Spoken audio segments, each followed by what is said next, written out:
At 18 years old, Eliza Ward stood in a freezing barn while two men negotiated her price like livestock. One was her uncle, the man who should have protected her. The other was a stranger, twice her age, with cold eyes and three motherless children waiting in the dark. The transaction took less than 10 minutes. Money changed hands. A horse was thrown into the deal. And Eliza's virginity was mentioned like it added value to the bargain. What happened next in that isolated Wyoming ranch would shock everyone who thought they knew how this story would end. If you want to discover how a girl sold like property became the one thing that could save them all, stay until the end. Hit that like button and comment what city you're watching from so I can see how far this story travels. The wind howled like something dying. Eliza Ward pressed her thin shawl tighter around her shoulders, but it did nothing against the cold that had seeped into her bones during the 3-hour wagon ride. Her Uncle Milton sat beside her, his jaw working methodically on tobacco, spitting brown streams into the snow that had already begun to cover the wagon bed. He hadn't spoken to her since they'd left the boarding house in Laramie that morning. Hadn't needed to. They both knew what this trip was about. The ranch appeared through the storm like a ghost materializing from white nothing, a collection of dark buildings huddled against the wind, smoke rising from a single chimney in defiance of the weather trying to extinguish it. The main house was larger than Eliza had expected, 2 stories of weathered wood that had probably been handsome once, before years of Wyoming winters had beaten the pride out of it. Outbuildings scattered around it like children seeking shelter behind their mother's skirts. A barn, a chicken coop, what might have been a smokehouse, all connected by pathways that were rapidly disappearing under fresh snow. Milton pulled the wagon to a stop outside the barn, and for a moment they sat in silence, broken only by the wind and the huffing of the tired horses. Eliza's hands were folded in her lap, fingers laced together so tightly they'd gone numb. Not from cold, though there was plenty of that. From the effort of holding herself together. "Get down," Milton said finally, the first words he'd spoken in hours. Eliza climbed down from the wagon, her boots sinking into snow up to her ankles. Her legs trembled from the cold, from the long ride, from the fear she'd been swallowing like bitter medicine for 3 days now, ever since Milton had told her what he'd arranged. The barn door scraped open, and a man emerged. Caleb Thornton was not what Eliza had imagined, though she wasn't sure what she'd expected. He was tall, broad-shouldered in the way of men who worked with their hands from dawn until dark. Probably 40, maybe a bit less, though the lines around his eyes and the silver threading through his dark hair made him look older. He wore a heavy coat and a hat pulled low against the wind, and his face was the kind of weathered that came from years under an unforgiving sun and meaner winters. His eyes found Eliza immediately, and she felt the assessment in his gaze like a physical thing. Not lustful, that would have been easier to understand somehow. This was colder, more practical. The way a man might look at a horse he was considering buying, checking for soundness, for whether the animal would do the work he needed. "Thornton," Milton said, climbing down from the wagon with a grunt. "Ward." Caleb's voice was deep, roughened by the wind. His eyes didn't leave Eliza. "This her?" "This is Eliza. 18 last month, like I told you, healthy, good worker, and—" Milton paused, and Eliza felt humiliation burn through her chest like she'd swallowed hot coals. "Untouched, just like we discussed." Caleb's expression didn't change. "Let's talk in the barn." Out of the wind. He turned and walked back through the barn door without checking to see if they followed. Milton grabbed Eliza's elbow, fingers digging in hard enough to bruise, and propelled her forward. She stumbled in the snow, caught herself, and let herself be dragged into the relative shelter of the barn. Inside it was warmer, though not by much. The smell of horses and hay and leather filled her nose. Honest smells. Work smells. Several horses stood in stalls watching them with large and curious eyes. A lantern hung from a hook, casting dancing shadows across the walls. Caleb stood near a workbench, his arms crossed. In the better light, Eliza could see him more clearly. His face was hard angles and sharp edges, like it had been carved from the same rock that jutted from the Wyoming plains. Not cruel exactly, but not kind either. Just closed, like a door that had been shut and locked and wouldn't open again no matter how hard you knocked. "Show me the money," Milton said. Caleb reached into his coat and pulled out a leather pouch. He opened it, letting Milton see the bills inside. more money than Eliza had ever seen in one place. Her uncle's eyes glittered in the lamplight, and she felt something shrivel inside her chest.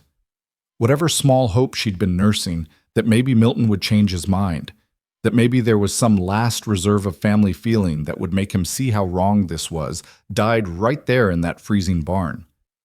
"Count it if you want," Caleb said.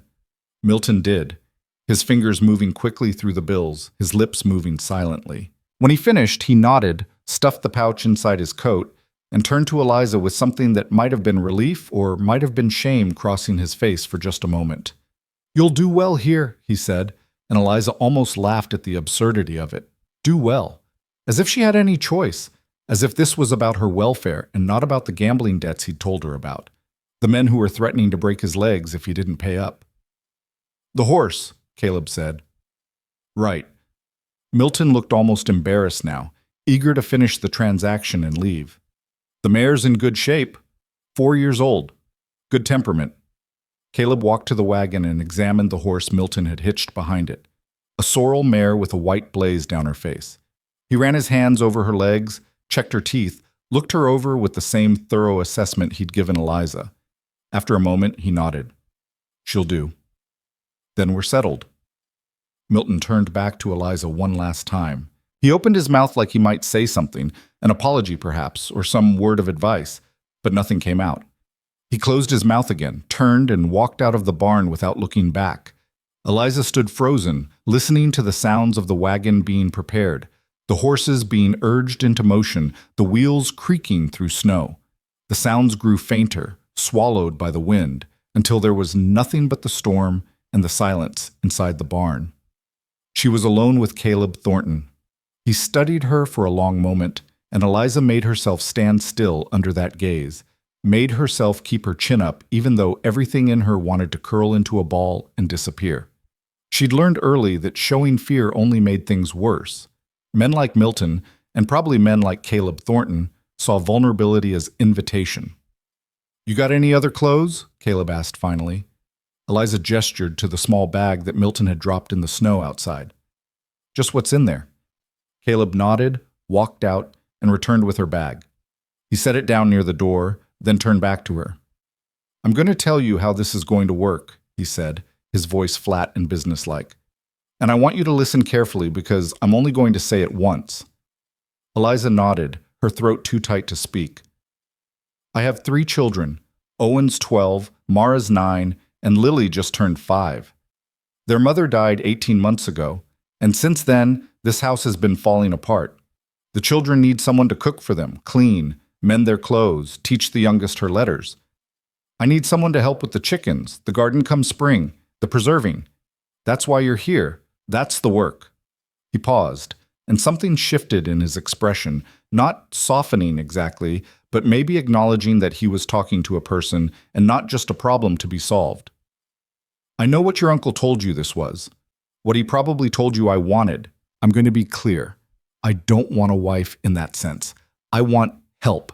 I want someone who'll work hard and not run off at the first difficulty. What happened with your uncle? That was business. A transaction. I needed what he was offering, and he needed what I could pay. That's all it was." Eliza found her voice, though it came out smaller than she wanted. "He told me we'd be married. We will be. Tomorrow, soon as the justice of the peace can get here. But that's for the law, for the children to have stability, for you to have a name that isn't complicated. It doesn't mean what you probably think it means." He pulled off his hat, ran a hand through his hair, and Eliza saw something in his face that looked almost like discomfort.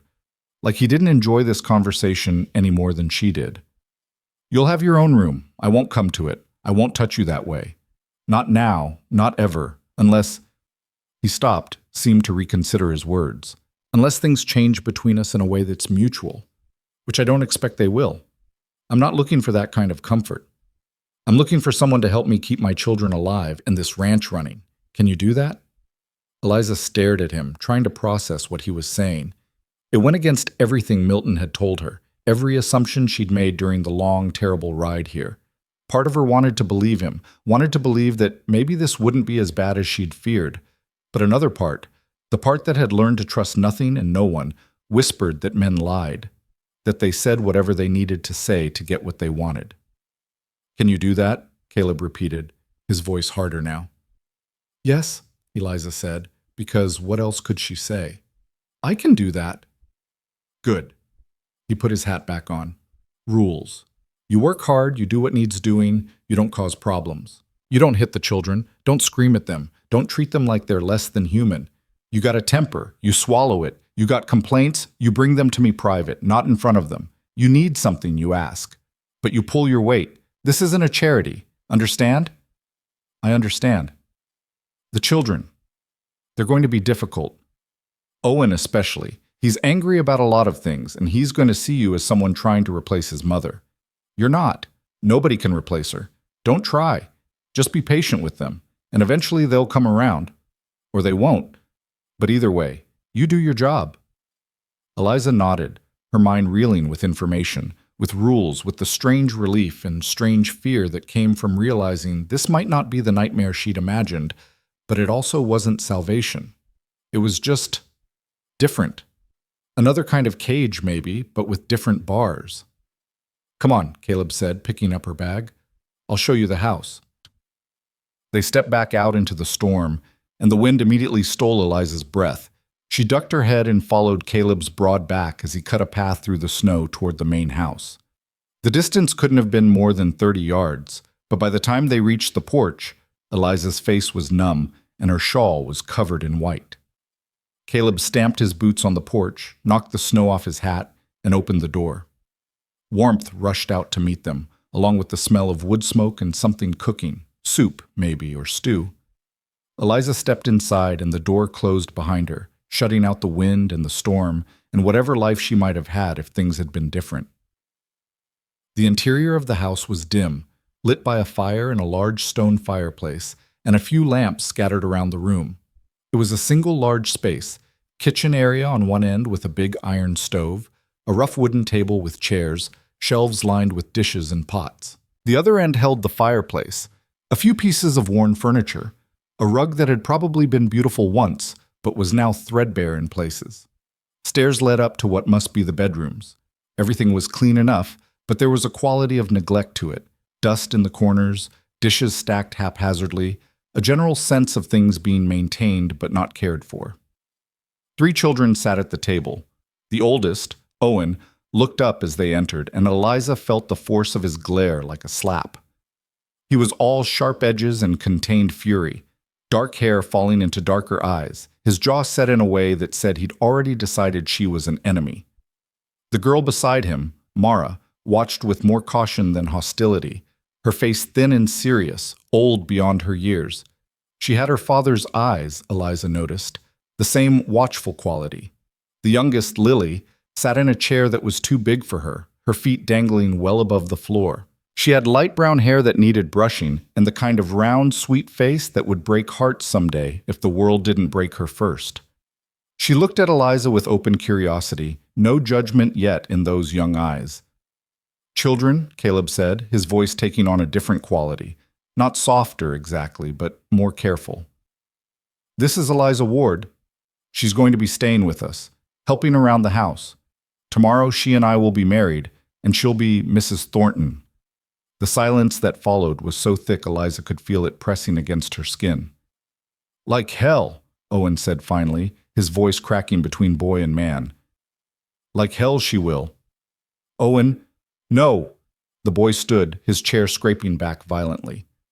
"You can't just bring some stranger in here and expect us to call her our mother. You can't just replace her like she was nothing." "Nobody's replacing anybody," Caleb said, his voice level but with steel underneath. "Sit down." I won't sit here and—" "Sit down." The command in Caleb's voice left no room for argument. Owen sat, but the fury in his face didn't diminish. He stared at the table, his hands curled into fists, his whole body rigid with anger and grief. Caleb turned to Eliza, and she saw something like apology in his eyes, or maybe just resignation. "Eliza, these are my children, Owen, Mara, Lily. You'll get to know each other soon enough." He set her bag down near the stairs. "Your room's up there, second door on the left.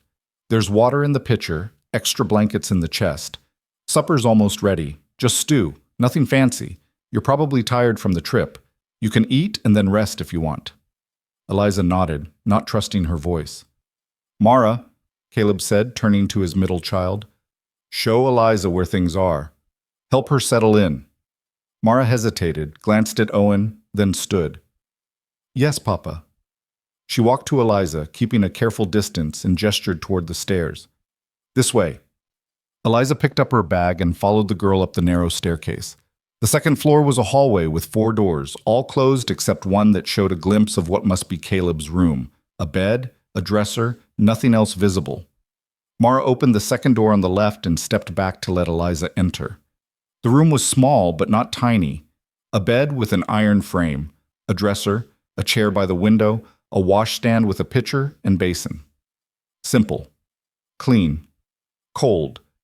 But there was a small iron stove in the corner with wood stacked beside it. Papa will light the stove for you later, Mara said quietly, after supper. It gets pretty cold up here at night. Thank you, Eliza said, setting her bag on the bed. Mara stood in the doorway, watching her with those serious eyes. You really going to marry him? That's what he said. Why? It was such a simple question, but Eliza didn't have a simple answer. Because she had no choice? Because her uncle sold her? Because the alternative was worse? She settled for something that was at least partially true. Because he needs help, and I need a place to be. Mara considered this, her young face thoughtful. Owen's going to hate you. I know. It's not because of you, not really. He misses Mama. We all do. But Owen, he gets angry instead of sad. Eliza nodded, recognizing something of herself in that description.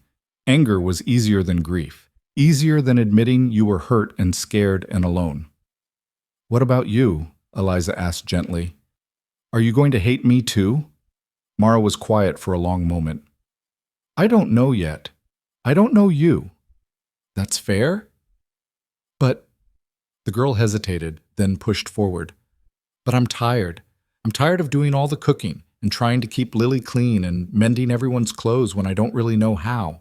I'm tired of Papa being sad all the time and Owen being angry and Lily crying for Mama at night. So if you can help, if you're really here to help and not to try to be something you're not, then maybe I won't hate you.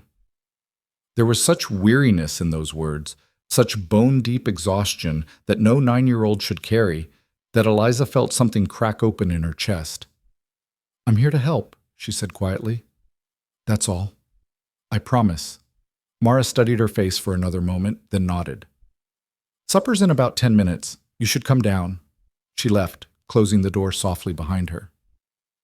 Eliza stood alone in the room that would be hers, listening to the wind rattle the window, to the muffled sounds of the family below. She walked to the window and looked out at the storm, at the white nothing that stretched in every direction, at the isolation that was now her reality. She was 18 years old. She'd been sold to a stranger. Tomorrow she'd be married to a man who said he didn't want her as a wife, only as help. She was trapped on a ranch in the middle of nowhere with 3 children who didn't want her and a future that held nothing but work and cold and more of the same. And somehow, impossibly, it felt like maybe she'd been given something her uncle never intended to give her. A chance. Not for happiness, perhaps. Not for the kind of life girls dreamed about. But a chance to be useful, to be needed, to prove that she was worth more than the money that had changed hands in that barn. Eliza pressed her palm against the cold window glass and made herself a promise in the silence of that small room. She would not break. She would not fail. Whatever it took, whatever she had to endure, she would do the work. She would earn her place here. And maybe, someday, it would feel like more than just survival. Maybe someday it would feel like home. Come out. Supper was a tense, quiet affair. The stew was decent, venison and potatoes and carrots, seasoned simply but cooked well enough. Mara ladled it into bowls while Caleb sliced bread from a loaf that was more air than substance. Lily sat on 2 cushions to bring her high enough to reach the table, and Owen sat as far from Eliza as the table would allow, radiating hostility like heat from a stove.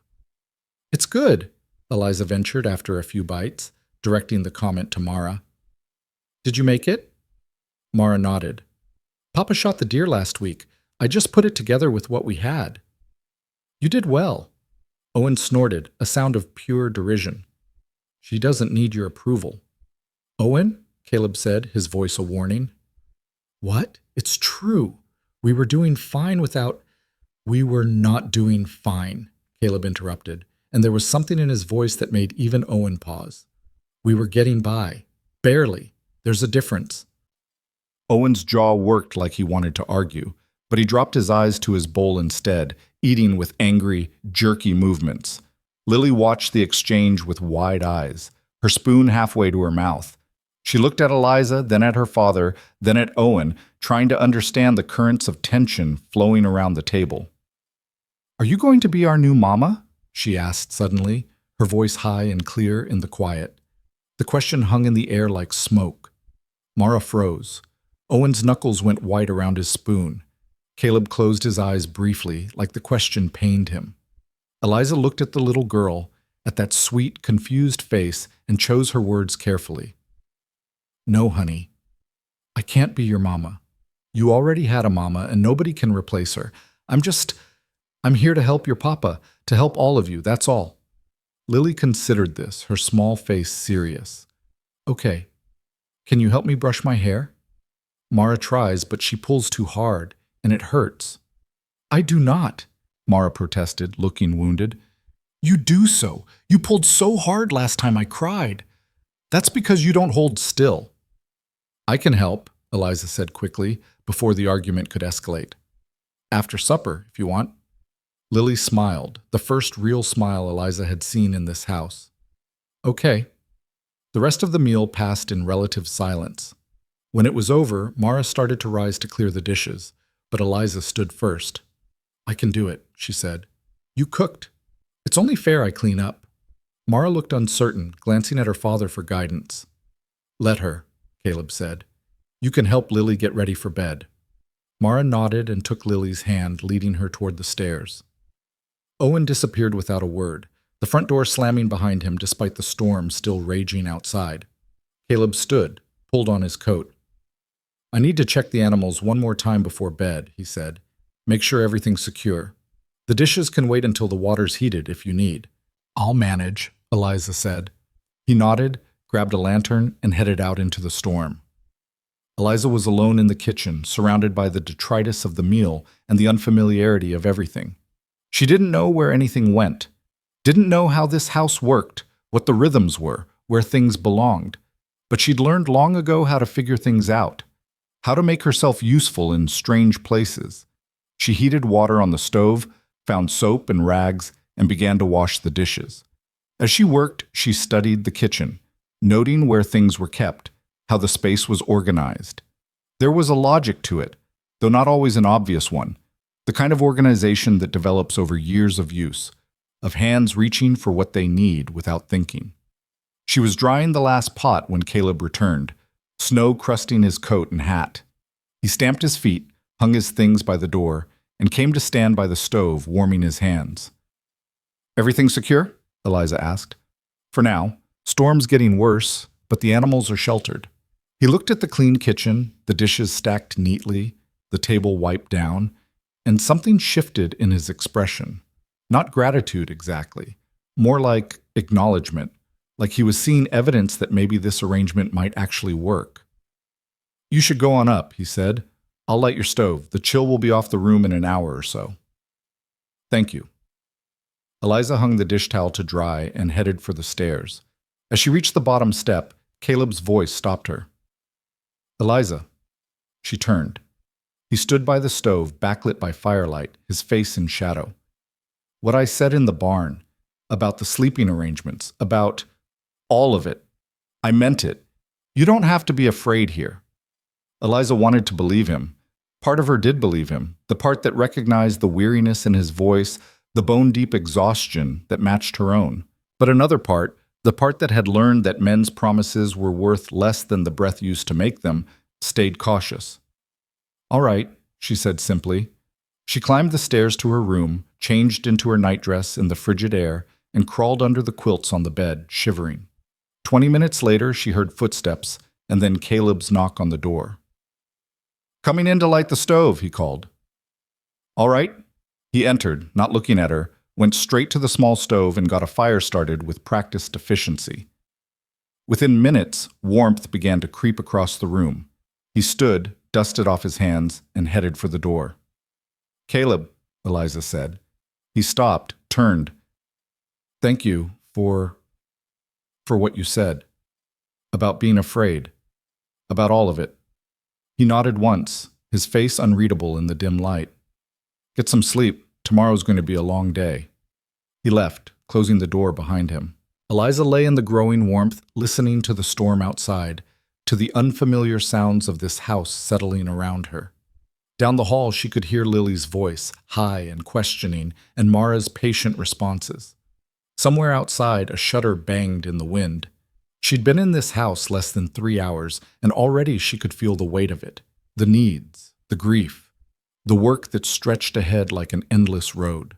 Part of her wanted to run, to flee back into the storm and take her chances with anything that wasn't this. But she didn't move, because where would she go? Back to Milton, who'd sold her without a second thought. Back to Laramie, where she had nothing and no one. Forward into the storm, to freeze and die alone? No. This was her chance, the only one she was likely to get. And Eliza Ward had learned early that you didn't waste chances, no matter how small or strange or difficult they might be. She closed her eyes and let the exhaustion pull her under, into dreams haunted by the sounds of wind and the memory of 2 men haggling over her price while she stood silent and waiting for her life to begin. Tomorrow, she'd be married. Tomorrow, she'd start to earn her place. Tomorrow, survival would begin. But tonight, in the warmth of a fire she hadn't built in a room she didn't own, in a house full of strangers, Eliza Ward slept the deep, dreamless sleep of someone who'd crossed a threshold and couldn't go back. The storm raged on outside, indifferent to the small human drama unfolding within. And somewhere in the darkness, the ranch waited, patient, demanding, ready to test whether this girl who'd been bought like livestock had the strength to become something more. Morning came with pale light filtering through snow-crusted windows and the smell of coffee brewing somewhere below. Eliza woke disoriented, the unfamiliar room taking a moment to place itself in her memory. Then it all came rushing back, the barn, the transaction, Caleb's cold practicality, the children's wary faces. She dressed quickly in the frigid air, her fingers clumsy with cold as she buttoned her dress. The same worn brown one she'd traveled in. She had only 2 others in her bag, and neither was suitable for a wedding, even one as stripped of ceremony as this would be. She twisted her dark hair into a simple bun, pinched her cheeks to bring some color to them, and took a breath before heading downstairs. The kitchen was already alive with activity. Mara stood at the stove, flipping flapjacks with the concentration of someone performing surgery. Lily sat at the table, swinging her legs and talking to a rag doll that had seen better days. Owen was nowhere to be seen, but Caleb sat at the table with a cup of coffee, studying what looked like account books. He glanced up as Eliza descended the stairs. "Morning, coffee's ready if you want it." "Thank you." Eliza poured herself a cup from the pot on the stove, grateful for the warmth that seeped into her hands through the tin cup. She took a sip, strong enough to strip paint, but welcome. "Justice Bennett should be here around noon," Caleb said, his eyes back on his books. "Storm let up about an hour ago. Roads are bad, but passable." So this was really happening. Today. In a few hours, she'd be Mrs. Thornton, bound by law to this man, to this place, to these children who didn't want her. "Is there anything I should do to prepare?" Eliza asked. Caleb looked up, something like surprise crossing his face. "It's not that kind of wedding. He'll say the words, we'll sign the paper, and it'll be done. No fuss." "Oh." Eliza wasn't sure what she'd expected. Certainly not a celebration, but the starkness of it still stung somehow. "All right." "Flapjacks are ready," Mara announced, bringing a plate to the table. She glanced at Eliza, then quickly away. "There's syrup in the jar if you want it." They ate in silence, broken only by Lily's chatter to her doll and the scrape of forks on plates. Eliza had just finished when the front door opened and Owen came in, snow on his boots and his face red from cold. He must have been outside for a while, maybe doing morning chores, maybe just avoiding the house and everyone in it. He stopped when he saw Eliza at the table, and his expression darkened. Without a word, he grabbed a flapjack from the platter, turned, and walked back out. "Owen!" Caleb's voice cracked like a whip. "Get back here!" The boy stopped in the doorway, his back rigid. "You eat at the table, with the family. That's the rule." "She's not family," Owen said, his voice low and dangerous. "She will be in a few hours. And even if she wasn't, you don't disrespect someone under this roof. Now sit down." For a long moment, Eliza thought Owen would refuse, would storm out anyway and face whatever consequences came. But something in Caleb's voice, not anger, but a kind of immovable certainty, made the boy turn around and drop into the chair farthest from Eliza. He ate his flapjack in aggressive bites, his eyes fixed on the table. The meal finished in thick silence. When it was done, Caleb stood and gestured to Owen. "Barn, we've got work." Father and son left together, and Eliza found herself alone with the two girls. Mara began clearing dishes, her movements efficient and practiced. Lily slid down from her chair and came to stand beside Eliza, looking up at her with curious eyes. "Can you brush my hair now?" the little girl asked. "Lily, she probably has other things," Mara started. "I'd be happy to," Eliza interrupted gently. "Do you have a brush?"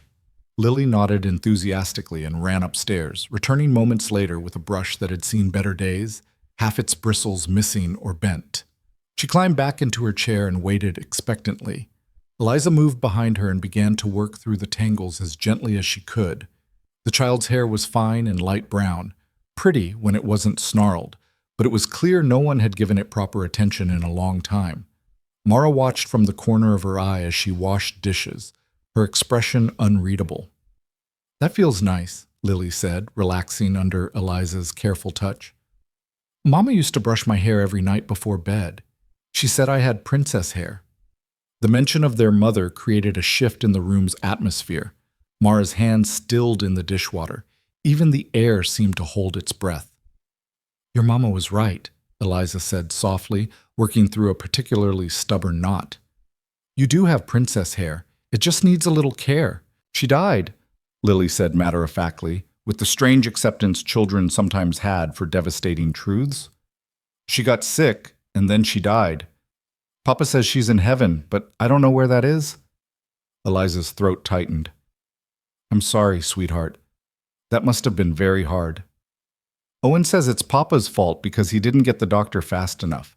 But Mara says that's not true, that the doctor couldn't have helped anyway. They fight about it sometimes." "Lily!" Mara turned from the dishes, her face stricken. "You don't tell strangers things like that." "But she's not a stranger anymore," Lily said, confused. "Papa said she's going to be Mrs. Thornton today." Mara's face flushed, and she turned back to the dishes without responding. Eliza finished with Lily's hair, smoothing it down her back, and the little girl reached up to touch it, pleased. "Thank you," she said, then skipped away to play with her doll by the fire. Eliza moved to the sink where Mara stood, picked up a towel, and began drying the dishes the girl washed. For a few minutes, they worked in silence, falling into an easy rhythm. "She doesn't mean any harm," Mara said finally, her voice quiet. "Lily, she doesn't understand things the way Owen and I do. She was only 3 when Mama died. She barely remembers her." "I know," Eliza said, "and I'm not offended. Sometimes children say the truest things because they don't know they're supposed to hide them." Mara glanced at her, something like surprise in those serious eyes. "That's what Mama used to say. About truth." Eliza's hand stilled on the plate she was drying. "I didn't mean to. I'm not trying to—" "I know," Mara said quickly. "I know you're not trying to be her, but sometimes you say something or do something, and it's like—" She trailed off, struggling with emotions too big for a 9-year-old to articulate. "It's like remembering hurts, but it also feels good. Does that make sense?" "It makes perfect sense," Eliza said gently. They finished the dishes in silence, but it was a different quality of silence now, less hostile, more contemplative. When they were done, Mara hung up her towel and turned to Eliza. "Do you want to see the house? Papa probably won't think to show you where things are, and you should know. If you're going to be here—" "I'd like that. Thank you." Mara led her through the downstairs first, pointing out where things were kept. The root cellar accessed through a door in the kitchen floor, the pantry with its half-empty shelves, the closet that held coats and boots, and the rifle Caleb kept for hunting. She showed Eliza the washroom off the back of the house, barely more than a lean-to with a copper tub and a washboard. "We heat water on the stove and carry it out here for baths," Mara explained. "Mama used to make us bathe every Saturday, but since she died, we only do it when Papa makes us. Which isn't very often." Eliza made a mental note. Baths needed to become regular again.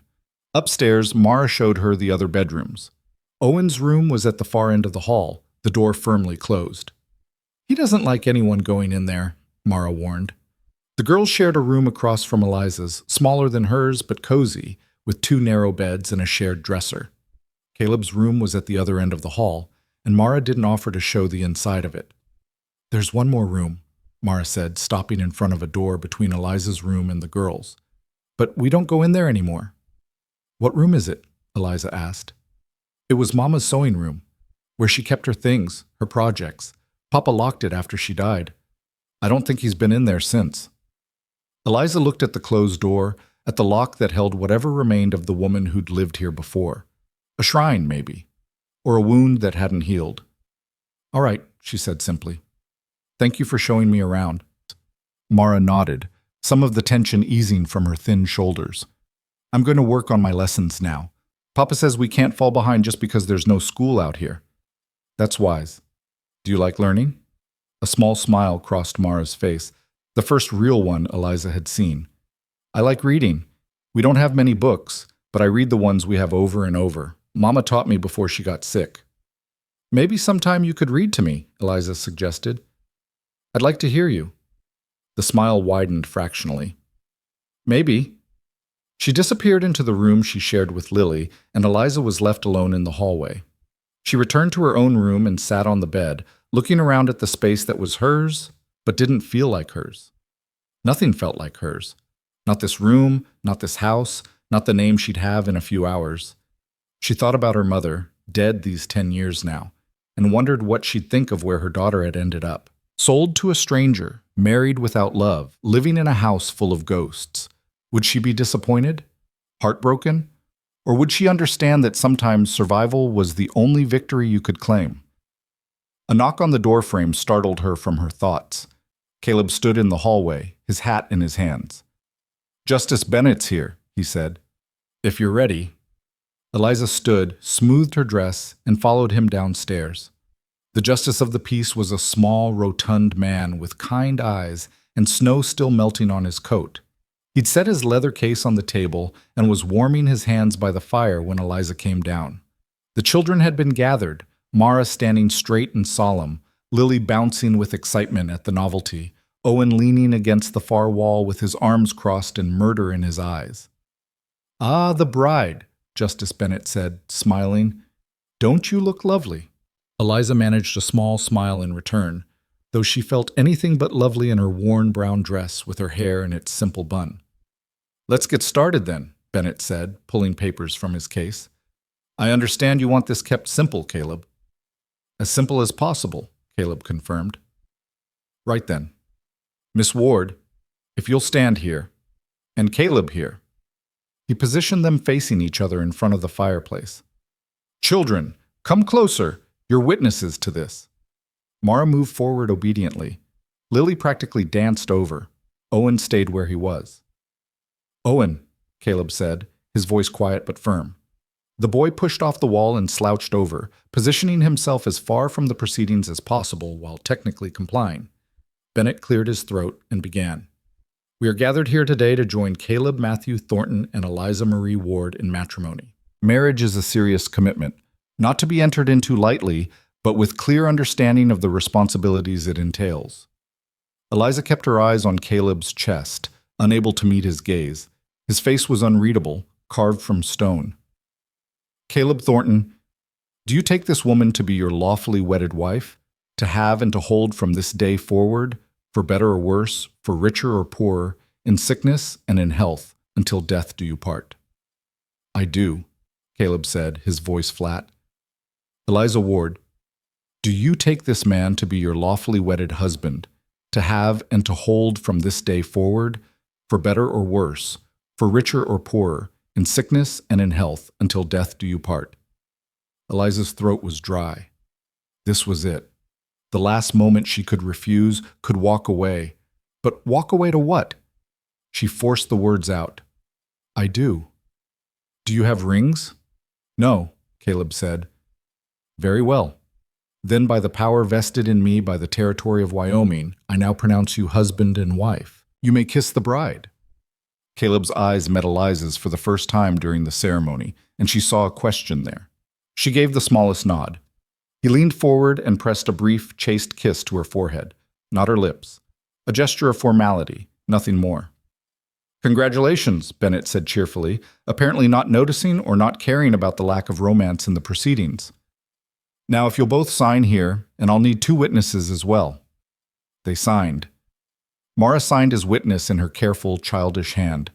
Bennett signed as the other witness when it became clear Owen wasn't going to volunteer. Papers were folded, copies made, everything official and legal and binding. Well then, Bennett said, packing his case, I'd best be getting back before the weather turns again. Mrs. Thornton, welcome to the family. Mrs. Thornton. The name felt strange, foreign, like a coat that didn't quite fit. Caleb walked Bennett to the door, pressed some coins into his hand, and saw him out. When he turned back to the room, he looked at his children, at Owen's fury, at Mara's uncertainty, at Lily's confusion, and something weary crossed his face. It's done, he said simply. Eliza is my wife now, which makes her part of this family. I expect you all to treat her with respect. That's not a request. You can't make us pretend she's our mother, Owen said, his voice shaking with barely controlled emotion. I'm not asking you to. I'm asking you to be decent human beings. Can you manage that?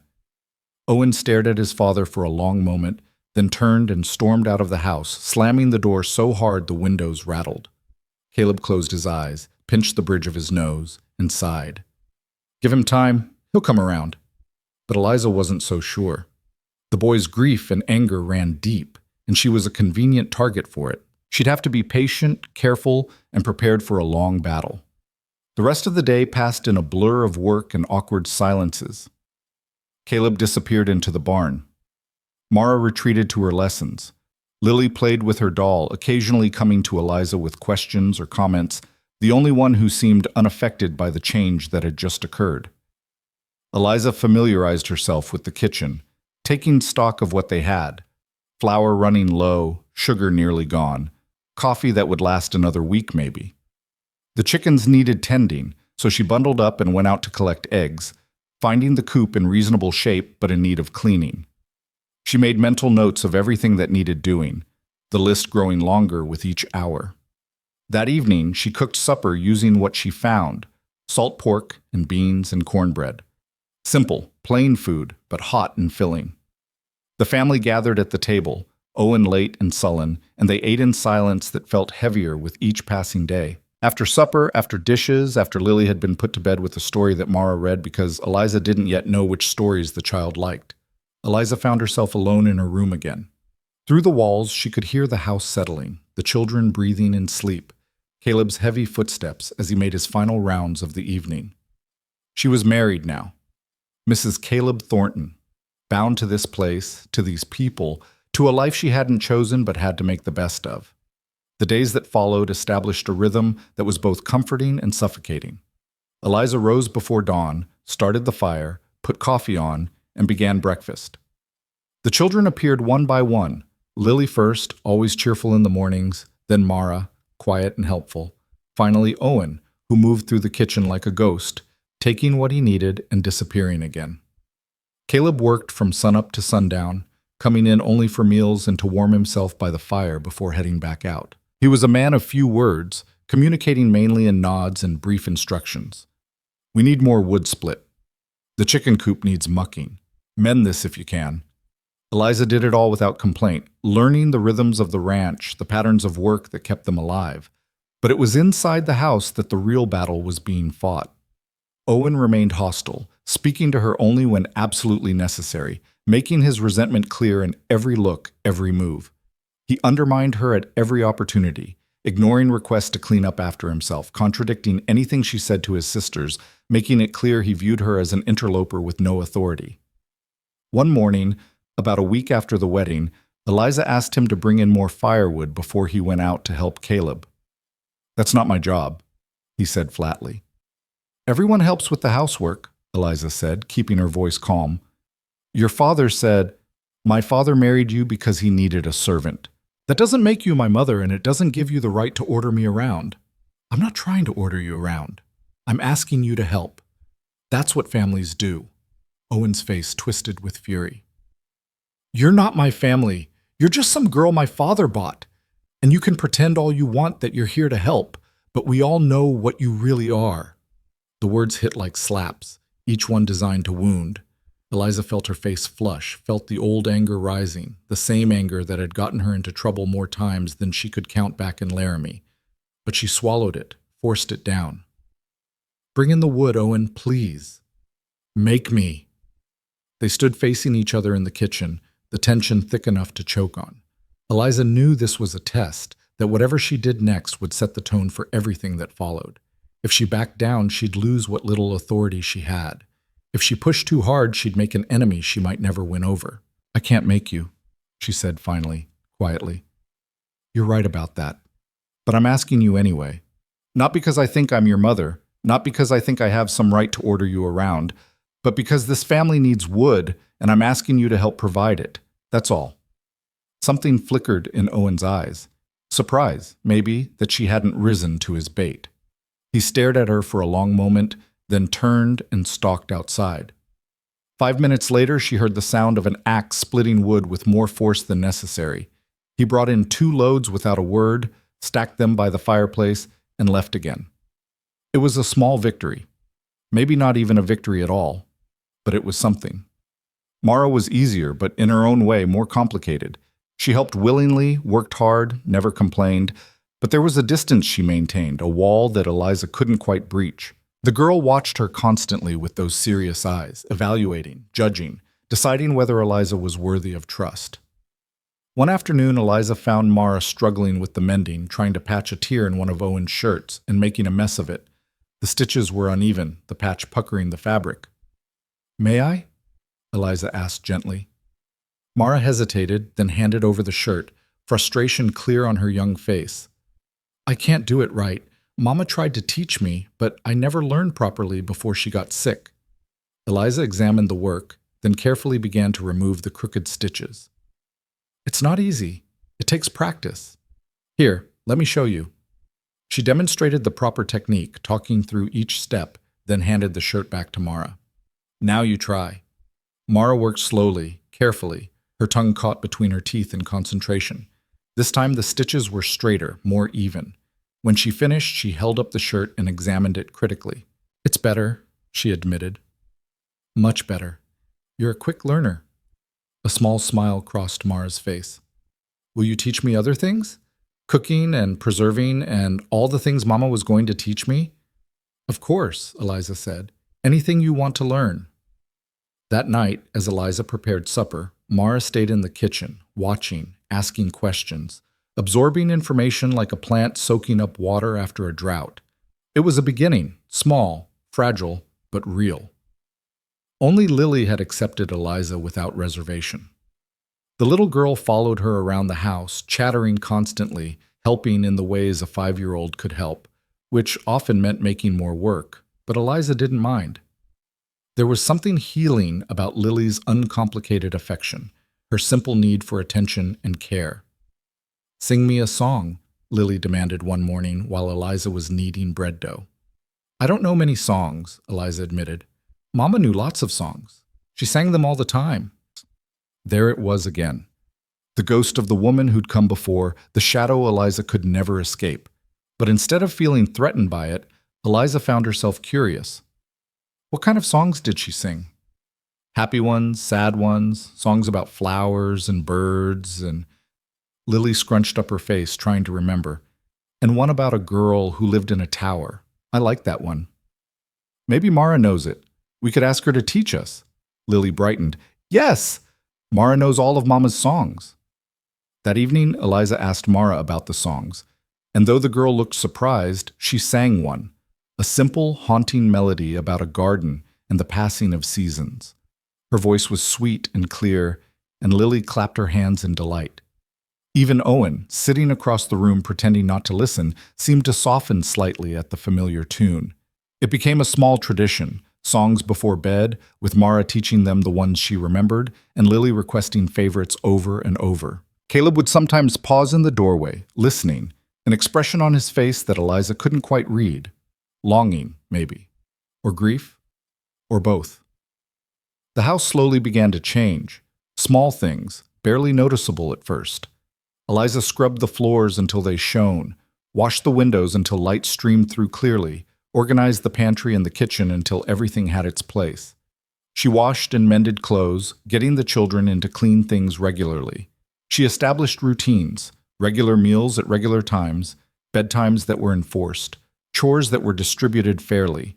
The children resisted at first, especially Owen, but Eliza was patient and consistent. She didn't yell, didn't threaten, just quietly insisted that this was how things would be. And gradually, grudgingly, they began to comply. One day, about 3 weeks after the wedding, Eliza was cleaning out the root cellar when she found a wooden box tucked into a corner. Inside were notebooks, journals, she realized, filled with handwriting that flowed across the pages in elegant loops. The first entry was dated 5 years earlier. Eliza knew immediately what she'd found, the private thoughts of Caleb's first wife, Sarah. She should close the box, put it back, respect the privacy of the dead. But curiosity won out. She opened to a random page and began to read. Lily took her first steps today. Caleb was out with the cattle and missed it, but Owen and Mara were here, and we all celebrated together. She's such a determined little thing, falls down and gets right back up without crying. I see so much of Caleb in her already. I pray she inherits his strength. She'll need it out here. Another entry, months later. Owen is struggling with his arithmetic again. He gets so frustrated, throws his slate across the room. I try to be patient, but sometimes I wonder if I'm failing him. Caleb says I worry too much, that the boy is smart enough and will figure it out in his own time. But I want to give him every advantage, even out here in the middle of nowhere. And another. Mara asked me today if she's pretty. She's 7 years old and already worrying about such things. I told her she's beautiful, which she is, but more importantly, she's kind and smart and capable. I hope she remembers that when she's older. I hope she knows her worth isn't in her face, but in her character. Eliza read for over an hour, falling into the life of a woman she'd never met, but was somehow following in the footsteps of. Sarah Thornton had been thoughtful, loving, worried about her children in the way all mothers worried. She'd struggled with the isolation of ranch life, missed her family back east, sometimes felt overwhelmed by the endless work. But she'd loved her husband and children fiercely, had fought to build a good life in this harsh place. The last entries were different, shorter, more disjointed. The handwriting deteriorated as Sarah grew sicker. The fever won't break. Caleb sent for the doctor, but the roads are bad. The children are scared. I try to be brave for them, but I'm so tired. Caleb hasn't slept in 3 days. I told him to rest, but he won't leave my side. I'm afraid for him. Afraid for what will happen to them all if I don't get better. The final entry was barely legible. Tell the children I love them. Tell Caleb it's not his fault. Tell them all to be happy. Please, be happy. Eliza closed the journal, tears streaming down her face. This woman, this stranger, had loved them so much, had fought so hard to stay with them. And in the end, she'd lost. What are you doing? Eliza jerked around to find Owen standing at the top of the cellar stairs, his face white with fury. Those are my mother's, he said, his voice shaking. You have no right to touch them. I'm sorry. I found them and You have no right. Owen came down the stairs, snatched the box from her hands. These are hers, not yours. You don't get to read her things, don't get to know her thoughts, don't get to pretend you understand what we lost. Owen, I wasn't trying to just stop. Tears were running down his face now, angry tears. Just stop pretending you care about her or us or any of this. You're here because my father paid for you, that's all. You don't belong here, you'll never belong here, and you sure as hell don't get to touch my mother's things. He ran up the stairs, clutching the box, and Eliza heard him storm through the house and out the front door. She stood alone in the cellar, her heart racing, guilt and sadness warring in her chest. She'd crossed a line, violated something sacred, and now whatever fragile progress she'd made with Owen was shattered. That night at supper, Owen didn't appear. Caleb went looking for him, found him in the barn, and the two had words that Eliza couldn't hear but could feel through the walls. When they came in, Owen's face was blotchy from crying, and Caleb looked exhausted. "Owen has something to say," Caleb said quietly. The boy stood rigid, his jaw clenched. "I'm sorry for yelling at you." It was clear the apology was forced, extracted under pressure, and meant nothing. But Eliza nodded anyway. "I'm sorry too. I shouldn't have read the journals. That was wrong of me." Owen didn't respond, just sat down at the table and ate in silence. The meal was tense and miserable, and when it was over, everyone scattered to different corners of the house like animals seeking separate dens. Later, after the children were in bed, Caleb found Eliza in the kitchen, still cleaning up. "He told me what happened," Caleb said, "about the journals. I know I shouldn't have. No, you shouldn't have. But I understand why you did." He leaned against the counter, looking older than his years in the lamplight. "You're trying to understand us. To figure out how to fit into a space that's already full of someone else. I get that. I didn't mean to hurt him. I know. But he's hurting anyway.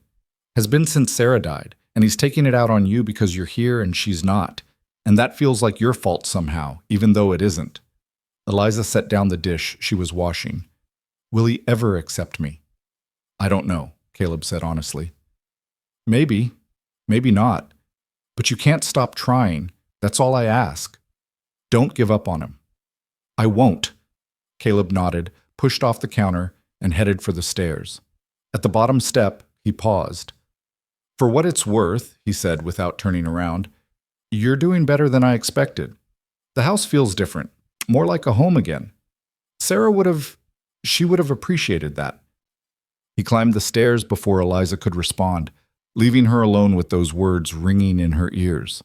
The weeks continued to pass, winter tightening its grip on the ranch. Snow piled high against the buildings, and the cold was so intense that water left in buckets overnight froze solid. The work was relentless, keeping the fires going, cooking, cleaning, caring for the animals, trying to keep the children occupied and educated during the long, dark days. But slowly, almost imperceptibly, things continued to shift. Mara grew more comfortable around Eliza, asking for help with lessons, seeking advice about small problems. Lily was openly affectionate now, climbing into Eliza's lap for stories, holding her hand when they walked outside. Even Owen, though still distant and often hostile, had stopped being actively combative. He did his chores without being asked twice, participated in family meals even if he didn't talk much, and once, just once, Eliza caught him almost smiling at something she'd said before he caught himself and schooled his face back to neutrality. The house itself seemed to breathe easier. There was laughter sometimes now, usually from Lily, but occasionally from Mara too. There were routines and rhythms that felt natural rather than forced. There were moments, brief, fleeting, when it almost felt like they were a family rather than a collection of broken people trying to survive under one roof. Almost. Because underneath it all, Eliza could still feel the weight of what was missing. Sarah's absence was everywhere, in the locked sewing room, in the journals Owen had hidden away, in the way Caleb sometimes looked at Eliza like he was seeing someone else. They were all haunted by her, by the life that had been and could never be again. And Eliza was trapped between two impossible positions, trying to care for a family that wasn't hers while being careful not to try to replace the woman they'd lost. It was an exhausting balance, one that left her drained and uncertain at the end of each day. But she kept going. Because what else could she do? This was her life now, for better or worse, and she'd made herself a promise that first night that she wouldn't break, wouldn't fail, wouldn't give up, even when it felt like the house was full of ghosts, even when it felt like she was fighting a battle she could never win. She kept going. The change came on a Tuesday, 6 weeks after Eliza had arrived at the ranch. She woke that morning to an unusual sound, or rather, to an unusual silence. Lily, who was always the first one up, bouncing into the kitchen with endless energy and chatter, hadn't appeared. Eliza dressed quickly and went to check on the girls' room. Mara was already awake, sitting on the edge of Lily's bed with worry etched across her young face. The little girl lay curled under her quilts, her face flushed an alarming shade of red, her breathing shallow and rapid. "She's burning up," Mara whispered, her hand on her sister's forehead. "I tried to wake her, but she just moans and goes back to sleep." Eliza's heart dropped into her stomach. She moved to the bed and placed her own hand on Lily's forehead. The child was radiating heat like a stove. When Eliza pulled back the quilts to check her, Lily whimpered but didn't fully wake. "Get your father," Eliza said, keeping her voice calm even as fear clawed at her chest. "Now!" Mara ran, her footsteps thundering down the stairs.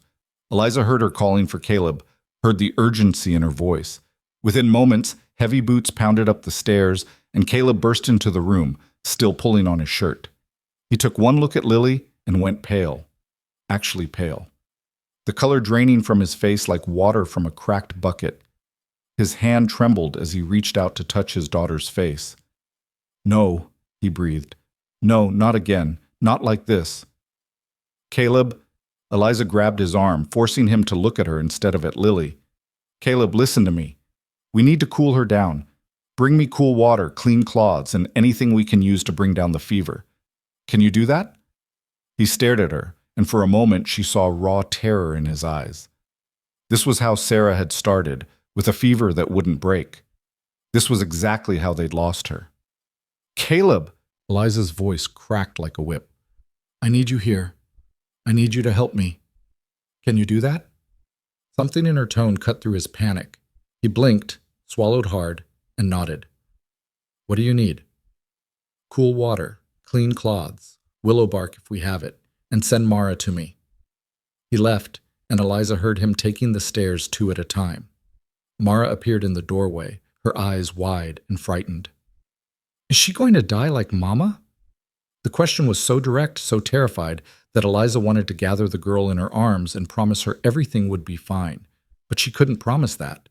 Children died from fevers all the time, especially out here, where doctors were hours away and help was scarce.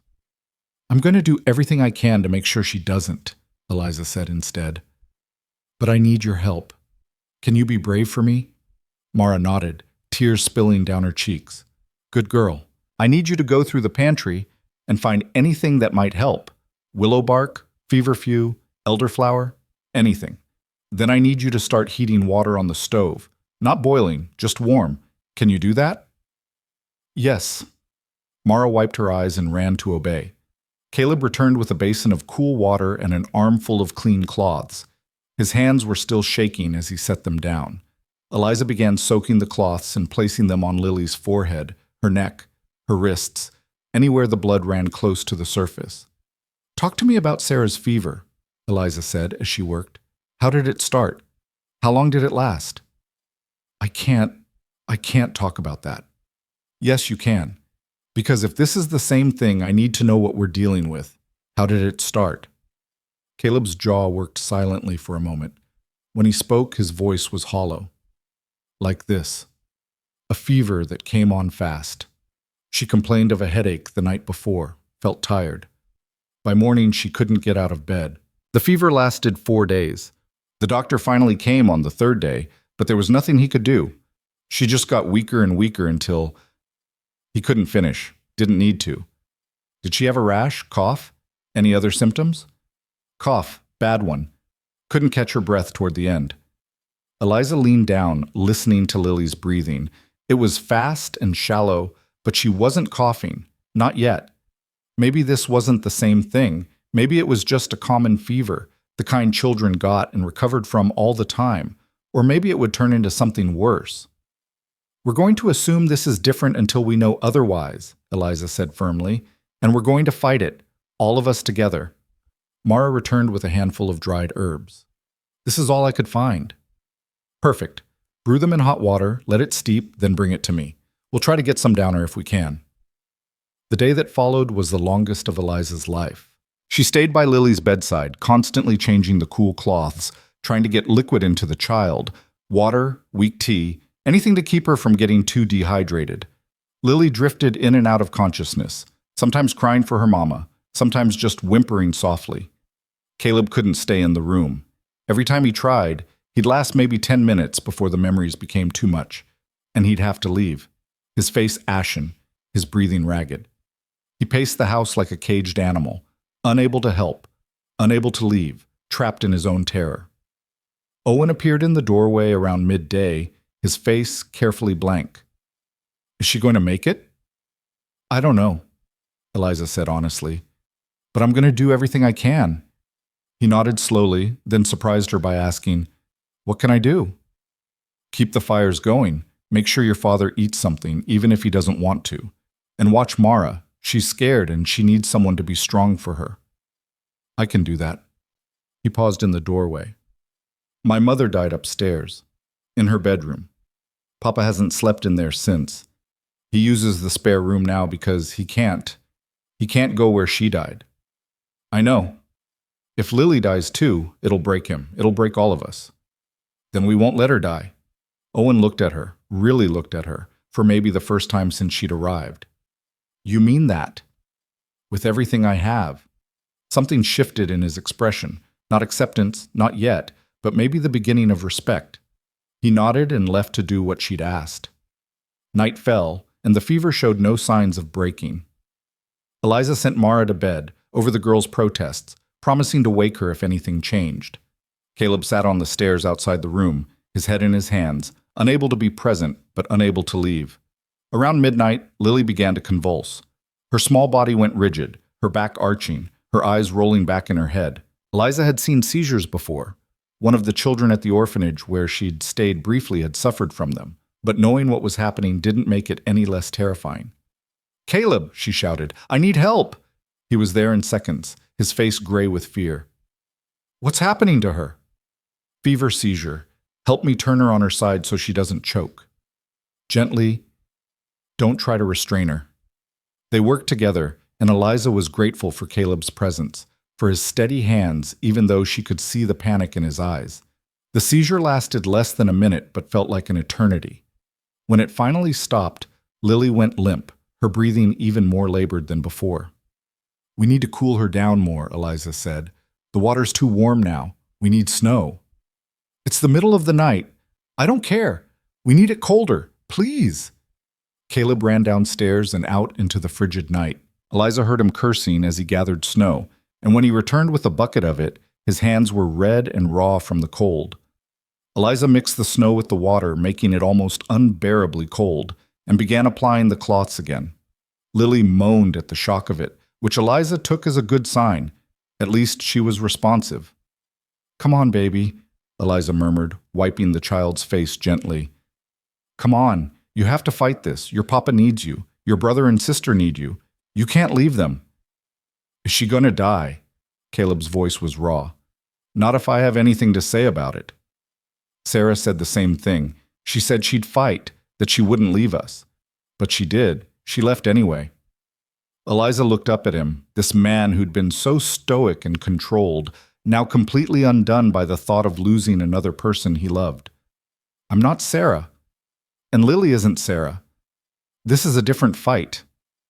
How can you be so sure? Because I have to be. Because giving up isn't an option. Because these children have already lost enough, and I'll be damned if they lose anything more. Something in her fierce certainty seemed to steady him. He took a cloth from her, dipped it in the icy water, and began helping with the cooling. They worked through the night, side by side, fighting for the life of a child who called Eliza by name, but would never call her mother. Dawn came gray and cold.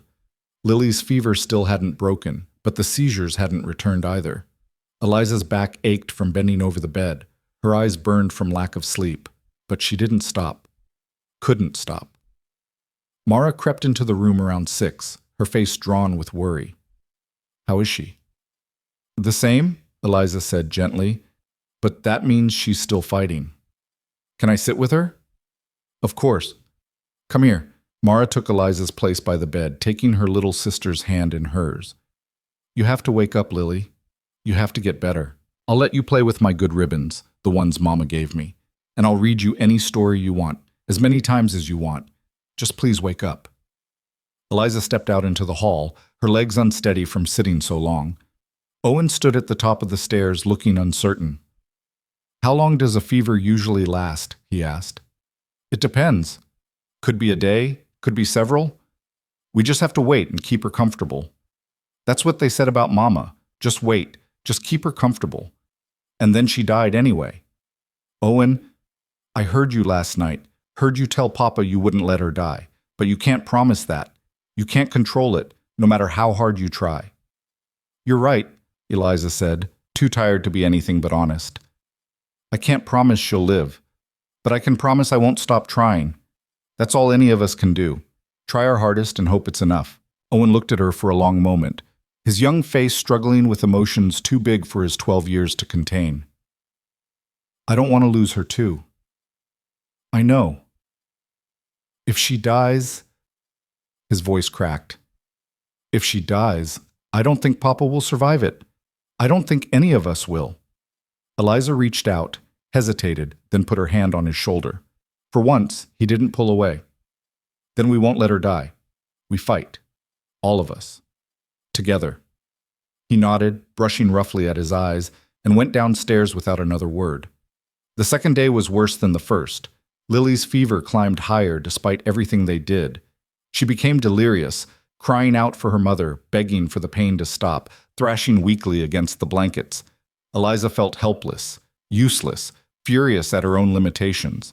Caleb sat with them now, having apparently moved past his initial paralysis into a grim determination. He held Lily's hand, talked to her even when she couldn't respond, told her stories about when she was a baby, reminded her of all the things they'd do together when she got better. "Remember how you loved the wildflowers in spring?" he said, his voice hoarse. "Remember how we'd go out to the field and you'd pick so many your arms couldn't hold them all? We'll do that again soon as you're better. We'll fill the whole house with flowers. I promise." But Lily didn't respond, lost in the fever's grip. That night, around 9 o'clock, her breathing changed. It became more labored, more rattling, and Eliza's heart sank. She'd heard that sound before, in the last days of her own mother's life. The death rattle, people called it. The sound of lungs filling with fluid, of a body beginning to shut down. "No," she whispered. "No, not yet." She repositioned Lily, trying to help her breathe easier. She made Caleb help her sit the child up, propped against pillows, anything to keep the fluid from pooling in her lungs. But it wasn't enough. Nothing was enough. Caleb heard it too, knew what it meant. His face crumpled, and he bent over his daughter, his shoulders shaking with silent sobs. "Don't leave me, baby girl. Please don't leave me. I can't do this again. I can't." Mara stood in the doorway, frozen, understanding that something terrible was happening, but not quite able to accept it. Owen came up behind her, his hand on her shoulder, both of them watching their father break apart. And Eliza, who'd been fighting exhaustion for 2 days, who'd barely eaten or slept, who'd poured everything she had into keeping this child alive, felt something fierce and primal rise up inside her. No. She would not let this family lose another person, would not let these children become orphans to grief again, would not let Caleb lose the piece of his heart that would finally destroy him. "Get me the strongest whiskey we have," she told Owen, "and more hot water, now." He ran to obey. Eliza began massaging Lily's chest, trying to break up the congestion in her lungs. She'd seen a midwife do this once, years ago, for a baby who wasn't breathing right. It was desperate, probably useless, but she had to try something. Caleb looked up, his face streaked with tears. "What are you doing?" "Fighting," Eliza said through gritted teeth. "And you're going to help me. Hold her up. Higher. I need her head elevated more." Owen returned with a bottle and a kettle of steaming water. Eliza poured whiskey into the water, creating steam heavy with alcohol fumes, and held Lily's face over it, letting her breathe in the vapors. She didn't know if it would help, didn't know if anything would help at this point, but she refused to just sit and watch the child die. "Breathe, Lily," she commanded, her voice fierce. "You breathe, you fight, you don't give up. You hear me? You don't get to leave them. You don't get to quit." She worked for hours. Steam treatments, chest massages, cool cloths when the fever spiked again, warm ones when Lily started shivering. Caleb helped, following her instructions without question, and Eliza saw in his face a desperate hope warring with the certainty of loss. Somewhere past midnight, exhaustion finally won. Eliza's hands fumbled with the cloths, and Caleb gently took them from her. "You need to rest," he said quietly, "even for an hour. You're going to collapse." "I can't leave her." "I'll stay with her. I promise I won't take my eyes off her, but you've been going for almost 48 hours. Your body needs rest." Eliza wanted to argue, but her vision was blurring at the edges, her hands shaking from more than just fear. She let Caleb guide her to the chair in the corner, and the moment she sat down, her body simply gave out. She was asleep within seconds. She woke to sunlight streaming through the window and Caleb's voice saying her name. Terror flooded her. She'd slept too long. Something had happened. Lily was, "Eliza, look!" She stumbled to the bed, her heart in her throat. Lily lay against the pillows, her face no longer that alarming red. Her breathing was still rough, still labored, but different somehow. Slower. Steadier. Eliza put her hand on the child's forehead and nearly wept with relief. The fever had broken. Not completely, Lily was still warm, but the desperate burning heat was gone. "When?" she asked, her voice cracking. "About an hour ago." She stopped thrashing, her breathing eased, and the fever just dropped. "She's not awake yet, but—" Caleb's voice broke.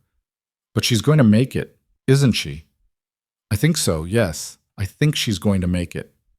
They stood on either side of the bed, looking down at the sleeping child, and Eliza felt something shift between them. They'd fought this battle together, seen each other at their most desperate and afraid, worked side by side through the darkest hours. Something had changed, though Eliza was too exhausted to examine what it meant. "Thank you," Caleb said quietly. "You saved her life." "We saved her life," Eliza corrected. "All of us." Lily slept through most of that day, waking only briefly to take sips of water before dropping off again. But each time she woke, she was more alert, more present. By evening, she'd managed a few spoonfuls of broth and even smiled weakly when Mara told her she looked like a princess who'd been sleeping for 100 years. The crisis had passed, the worst was over. But Eliza knew better than to think they could simply return to how things were before. Something had broken open in this house, something that couldn't be sealed back up. 2 days later, Lily was sitting up in bed, demanding stories and complaining about being bored. Eliza was in the kitchen, finally catching up on all the work that had been neglected during the crisis, when she heard shouting from outside. She ran to the window in time to see Owen sprinting toward the house, his face white with panic. Behind him, 2 of the ranch hands were carrying something between them, and Eliza's heart stopped when she realized it was Caleb. She met them at the door. Caleb was conscious but gray-faced with pain, his left leg bent at an unnatural angle. Blood soaked through his pants from a gash on his thigh. "What happened?" Eliza demanded. "Horse spooked," one of the hands said, breathing hard. "Threw him into the fence. Think his legs broke, ma'am." "Get him inside, carefully. Lay him on the table." They maneuvered Caleb through the door and onto the kitchen table. He bit back a groan as they settled him, sweat beading on his forehead despite the cold. "Owen, get me clean cloths and hot water," Eliza ordered, her mind racing. "Mara, take Lily to your room and keep her there. I don't want her seeing this." The children scattered to obey. The ranch hand stood awkwardly by the door. "Should we ride for the doctor?" one asked. Eliza looked at the leg, definitely broken, possibly in more than one place, bleeding heavily from where the bone had apparently torn through. The nearest doctor was 3 hours away in good weather. In this cold, with the roads still icy from recent snow, it could be 4 or 5 hours before he arrived. That was too long to wait with an injury this severe. "Not yet," she said. "Let me see what we're dealing with first." The hands left, and Eliza was alone with Caleb. She cut away his pants leg, exposing the injury. It was bad. The bone had broken through the skin, and the bleeding was worse than she'd initially thought. "How bad?" Caleb asked through gritted teeth. "Bad enough. I need to set it and stitch the wound. This is going to hurt." "I've had worse. I doubt that. Eliza grabbed the whiskey bottle from the shelf. "Drink this, all of it, if you can." "I don't need—" "Caleb, I'm about to set a broken bone and stitch up a gash that probably needs 20 stitches. You're going to drink the whiskey, or I'm going to pour it down your throat. Your choice." He took the bottle and drank, his face twisting at the burn. Owen returned with the supplies, his eyes widening when he saw his father's leg. "Is he going to lose it?" the boy asked, his voice small. "Not if I can help it." "Owen, I need you to be strong right now. Can you do that?" He nodded, though his face had gone pale. "Good.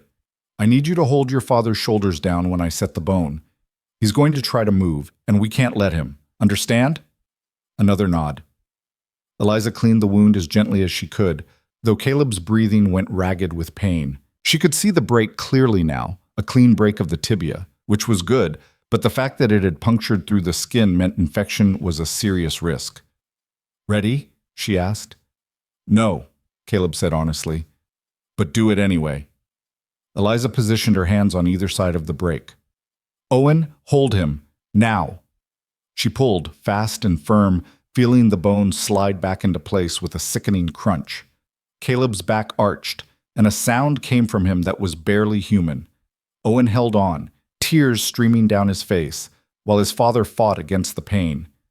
Then it was done. The bone was set, though the wound still gaped open, still bled. "Worst part's over," Eliza lied, reaching for the needle and thread she'd had Mara prepare. "Now, I just need to close this up." She worked quickly, her stitches small and even, learned from years of mending clothes and a few emergency situations in her past. Caleb had stopped fighting, lying still and breathing hard, the whiskey and shock finally catching up with him. "Tell me about the ranch," Eliza said as she worked, trying to distract him. "How long have you been here?" "Bought it 8 years ago," Caleb managed. "Sarah and I wanted to build something for the children. It's a good place, strong. Tried to make it so. Tried to give them everything they'd need." His words were starting to slur. Eliza worked faster, finishing the last few stitches and tying off the thread. She bandaged the wound tightly, then splinted the leg with boards Owen had brought without being asked. "All done," she said, wiping sweat from her forehead. "You're going to be laid up for weeks, but you'll keep the leg." Caleb's eyes were heavy, fighting to stay open. "You're sure?" "I'm sure. Now rest. Owen and I will get you upstairs." "Can't... stairs?" He was right. There was no way they could get him up the stairs without risking further injury. Eliza looked around and made a decision. "We'll bring a bed down here. Owen, help me." They fashioned a sick room in the corner of the kitchen, near the fire where it would stay warm. Caleb was asleep before they'd even finished, the whiskey and exhaustion finally claiming him. Eliza stood over him, looking at this man who'd bought her like property and who she'd now saved from possible death or dismemberment, and felt something complicated twist in her chest. This wasn't how things were supposed to go. She was supposed to be the help, the servant, nothing more. But somewhere in the chaos of Lily's fever and now Caleb's injury, the lines had blurred. She'd stopped being just the woman he'd purchased to help around the ranch. She'd become something else, something she didn't quite have a name for yet. Owen touched her arm gently. "You saved him too. We're not out of danger yet. If infection sets in, but you'll fight it, like you fought for Lily." It wasn't a question, it was faith, the first real faith this boy had shown in her since she'd arrived. "Yes," Eliza promised, "I'll fight." And she did. For the next week, she tended Caleb's wound, watching for any signs of infection, changing bandages, making sure he stayed off the leg. The ranch hands took over his duties, and Eliza found herself managing not just the house, but coordinating the work, making decisions about feed and repairs and 100 other things she'd never expected to handle. Owen helped, stepping up in ways that surprised her. He worked alongside the hands without complaint, took on extra chores, and watched over his father with fierce protectiveness. Mara kept the younger children occupied and helped with cooking. Even Lily, still recovering herself, tried to help in small ways. The family pulled together in a way they hadn't before, bound by crisis and the shared understanding that they needed each other to survive. One night, almost 2 weeks after the accident, Eliza was checking Caleb's bandages when he caught her wrist gently. "You could have let the infection take me," he said quietly. "Made yourself a widow, inherited the ranch. No one would have questioned it." Eliza stared at him, shocked. "You think I'd—" "No, that's my point. You fought for me like you fought for Lily, like you've been fighting for all of us since you got here. And I haven't been fair to you. You gave me a roof over my head and food to eat. That's more than I had. I gave you work and loneliness and children who resented you. I brought you here and then left you to figure everything out on your own. That wasn't fair. Eliza didn't know what to say. This was the most he'd spoken to her about anything personal since their wedding day. The children don't resent me anymore, she said finally. Or at least, not all of them do. Not all the time. A ghost of a smile crossed Caleb's face. Owen asked me yesterday if you were staying, if we were going to let you stay. What did you tell him? I told him that was up to you, that you were free to leave whenever you wanted. Eliza's heart clenched. Do you want me to leave? Caleb was quiet for a long moment, his dark eyes studying her face. No, he said finally. No, I don't. This house, it's alive again. The children are alive again, and I think I might be too. He squeezed her wrist gently, then let go, and Eliza finished the bandaging in silence, her mind spinning with everything that had just been said and everything that hadn't. She'd come here expecting to be nothing more than a servant, a convenience, a transaction completed and forgotten. But somehow, in the space between crisis and survival, between death avoided and life reclaimed, she'd become something more. She'd become necessary. Not just useful, necessary. The difference was everything. That night, after everyone was asleep, Eliza stood at the kitchen window and looked out at the snow-covered ranch, at the dark shapes of the outbuildings against the white landscape. She thought about the frightened girl who'd arrived here 2 months ago, sold by her uncle, expecting the worst. That girl was gone. In her place was someone harder, stronger, more certain of her place in the world. She'd fought death twice now and won. She'd held this family together through their darkest hours. She'd earned her place here, not through the money that had changed hands in that barn, but through blood and sweat and sheer determination. And somewhere along the way, this place had stopped being a cage and started feeling like something else entirely. It wasn't home yet. Maybe it never would be. But it was hers to protect, and that was enough. For now, that was more than enough. Spring came slowly to Wyoming, like a promise whispered rather than shouted. The snow began to recede in patches, revealing brown grass underneath that would green up when the weather truly turned. Icicles dripped from the eaves in the afternoon sun, and the air lost some of its knife-edge sharpness. Caleb's leg healed slowly but surely. He graduated from the makeshift bed in the kitchen to hobbling around on crutches, cursing his limitations but improving day by day. The ranch hands had kept things running, but there was work piling up that needed his attention, and his frustration at being unable to do it all burned like a low fever. You need to give it time, Eliza told him one morning when she found him trying to pull on his boots, his face twisted with pain and determination. Push too hard now and you'll undo all the healing. The fence in the south pasture needs mending. The roof on the barn has 3 leaks. The irrigation system needs clearing before planting season. I can't just sit here while everything falls apart. Nothing's falling apart. Owen and the hands are managing. And you're not just sitting, you're healing. There's a difference. Caleb looked at her, and something in his expression made her pause. You sound like Sarah, he said quietly. She used to say the same thing when I'd work myself sick. That healing was work too. It was the first time he'd mentioned his first wife to Eliza directly, without anger or pain making the words sharp. Eliza sat down across from him, folding her hands in her lap. Tell me about her, she said. Really tell me. Not the ghost everyone's been holding on to, but the real person. Caleb was silent for so long that Eliza thought he wouldn't answer. Then he began to speak, his voice low and thoughtful. She was stubborn, fierce when she needed to be, gentle when she wanted to be. She grew up in Boston, came west with her family when she was 16, hated it at first. The isolation, the cold, the endless work. But she adapted, became stronger than she ever thought she could be. He smiled faintly, lost in memory. She had this way of making even the worst days feel manageable. Like as long as we were together, we could handle anything. And then you couldn't, Eliza said softly. Handle it, I mean. When she got sick. No, I couldn't. I tried everything, sent for the doctor, Tried every remedy I'd ever heard of. Prayed until my knees bled. Nothing worked. She just slipped away and I couldn't stop it. His hands clenched on the crutches. For the longest time, I thought I'd failed her. Failed all of them. But you didn't. You're still here. You kept them fed and clothed and safe. That's not failure. Is it success when your children go to bed crying for their mother every night? When your oldest son blames you for not saving her? When you can barely look at your daughters without seeing everything they lost? Eliza leaned forward. Yes, because the alternative was giving up entirely, and you didn't. You hired me. And I know that couldn't have been easy, bringing a stranger into your home, into the space she left behind. But you did it because you knew they needed more than you could give alone. That's not weakness, that's strength.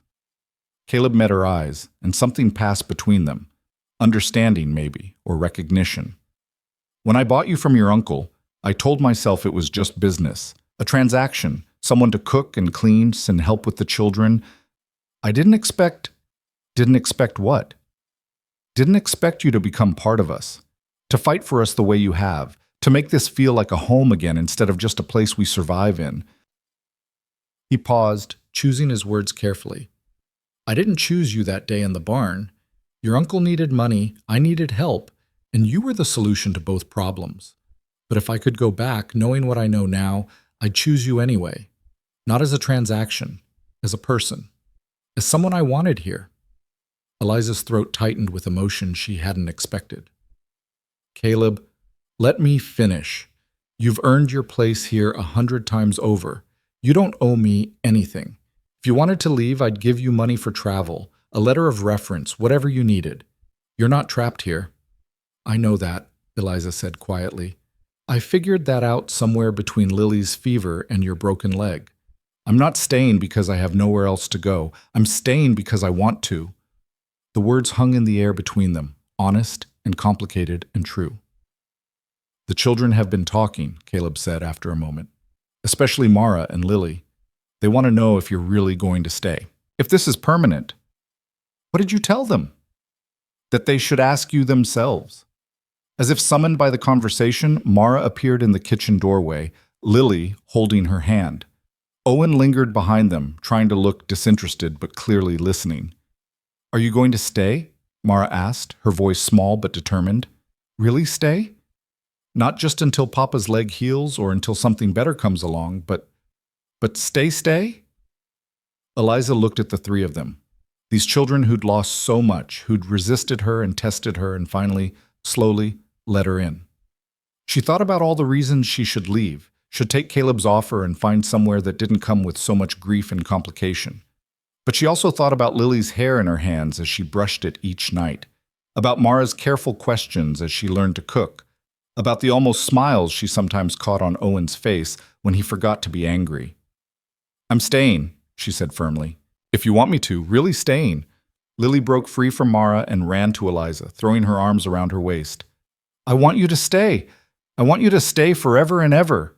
Mara's face transformed with a smile so bright it could have lit the whole room. Even Owen's expression softened, though he didn't say anything, just gave a small nod that Eliza understood meant acceptance. Then it's settled, Caleb said, and there was relief in his voice, unmistakable and honest. But Mara wasn't quite finished. She twisted her hands together, her face suddenly serious again. There's something else. Something we wanted to ask you. All three of us talked about it, and we agreed. What is it? Eliza asked gently. We know you're not our mama. We know you can't replace her, and you're not trying to. But you're here, and you take care of us, and you... Mara struggled to find the words. You make things better. You make the house feel warm again. And Lily's too little to remember Mama very well, and Owen and I will always miss her, but we also want... She trailed off, looking to Owen for help. The boy stepped forward, his jaw tight, but his eyes honest. We want you to be part of this family for real, he said. Not just someone Papa hired, not just the lady who lives here, but actually one of us. If that's something you'd want. Eliza's vision blurred with sudden tears. I would want that, more than anything. Even though I was awful to you when you first got here? Owen asked, and there was genuine remorse in his voice. Even though you were hurting and you didn't know what else to do with that hurt except be angry. I understand that. I'm sorry, Owen said, the words coming hard but sincere. I'm sorry for all the things I said, for how I treated you. You didn't deserve that. You're forgiven. All of it. Lily tugged on Eliza's sleeve. Does this mean we can call you Mama Eliza like I do sometimes? Eliza looked at Caleb, uncertain. This felt like crossing a line, acknowledging something that couldn't be taken back. But he was smiling, actually smiling, the first real smile she'd seen from him since she'd arrived. If Eliza says it's all right, then yes, he said. It's more than all right, Eliza managed, her voice thick with emotion. Mama Eliza, Lily said happily, testing out the name. Mama Eliza, will you make pancakes tomorrow, the kind with the blueberries? Yes, sweetheart, whatever you want. The moment was broken by practical requests and plans for the rest of the day, but something fundamental had shifted. The family that had been broken, that had been struggling to survive under the weight of their grief, had taken a step toward becoming whole again. Not the same as before. That was impossible. But something new, something that could work if they all kept trying. Over the following weeks, as the weather continued to warm and Caleb continued to heal, Eliza noticed other changes too. Small things that added up to something significant. Owen started seeking her out for advice about ranch work, asking her opinion on things he'd normally only discuss with his father. Mara brought her problems and worries without hesitation, trusting Eliza to help her navigate the confusing world of growing up. Lily was openly affectionate, climbing into Eliza's lap for stories, holding her hand during walks, declaring to anyone who'd listen that Mama Eliza made the best everything. And Caleb was different too. He talked to her more, shared his thoughts and plans, asked for her input on decisions about the ranch. They fell into an easy partnership, working together on the endless tasks that kept the place running. Sometimes, late at night when the children were asleep, they'd sit by the fire and just talk. About nothing important, about everything important, about the past and the future and the strange present they found themselves in. One evening, about a month after their conversation about staying, Caleb brought up something Eliza had been wondering about but hadn't dared ask. There's a room upstairs, he said, staring into the fire. Sarah's sewing room. It's been locked since she died. I couldn't go in there. Couldn't face all her things, all the projects she'd started and never finished. But I think it's time. Time for what? Time to open it. Time to stop treating it like a shrine. She wouldn't have wanted that, keeping a room frozen in time, locked away like we're afraid to remember her. He looked at Eliza. I want you to open it. Go through her things. Keep what you want, give the rest to the children, or donate it. Whatever feels right. Are you sure? That feels like something the family should do together. I've talked to the children about it. They agreed. They said you'd know what to do with everything, that you'd be respectful, but not morbid about it. Eliza understood. They were trusting her to honor Sarah's memory while also helping them move forward. It was a huge responsibility, one that terrified her. I'll need help, she said finally. I'll need Mara with me at least. She should have a say in what happens to her mother's things. That's fair. Owen might want to be there too, though he'll pretend he doesn't care. And Lily should get to pick out something to keep, even if she doesn't remember much. 2 days later, on a bright Saturday morning with sunshine pouring through the windows, Eliza stood outside the locked door with Caleb and all 3 children. Caleb held the key, his hand trembling slightly as he fitted it into the lock. The door swung open with a creak, revealing a room that looked frozen in time. A sewing machine sat by the window, a half-finished dress still on the table beside it. Shelves lined the walls, filled with fabric and thread and buttons and lace. A rocking chair sat in the corner, a basket of knitting beside it. Everything was covered in a fine layer of dust, but otherwise it looked like Sarah had just stepped out and would return any moment. The children crowded in the doorway, looking at the room with expressions that ranged from wonder to pain. Mara had tears streaming silently down her face. Owen's jaw was clenched so tight it must have hurt. Lily just looked confused, too young to fully understand what she was seeing. I remember this, Mara whispered, touching the dress on the table. She was making it for me, for my 8th birthday. She never got to finish it. Would you like me to finish it for you? Eliza asked gently. Mara nodded, not trusting her voice. They spent the next few hours going through the room together. It was painful work, full of memories and tears, but also moments of laughter as the children remembered things their mother had made, stories she'd told, dreams she'd had for each of them. Owen found a wooden box that contained letters, correspondence between Sarah and her family back east. "Papa, can I keep these? I'd like to read them, learn more about her life before us." "Of course, son. She'd want you to have them." Lily found a beautiful shawl, softer than anything she'd ever felt, and wrapped herself in it like it was a hug. "This smells like Mama," she said, burying her face in it. "Can I keep it?" "Yes, baby. That's yours now." Mara found journals, the ones Owen had hidden after catching Eliza reading them in the cellar. She picked them up carefully, ran her fingers over the covers, then looked at Eliza. "I want you to have these," she said quietly. "Mara, those are your mother's private—" "I know, but I think she'd want you to read them, to understand who she was, what she cared about. And I think—" Mara's voice dropped to a whisper. "I think it would help you know how to be there for us, the way she was." Eliza took the journals with shaking hands, understanding the trust being placed in her. "Thank you. I'll treasure them."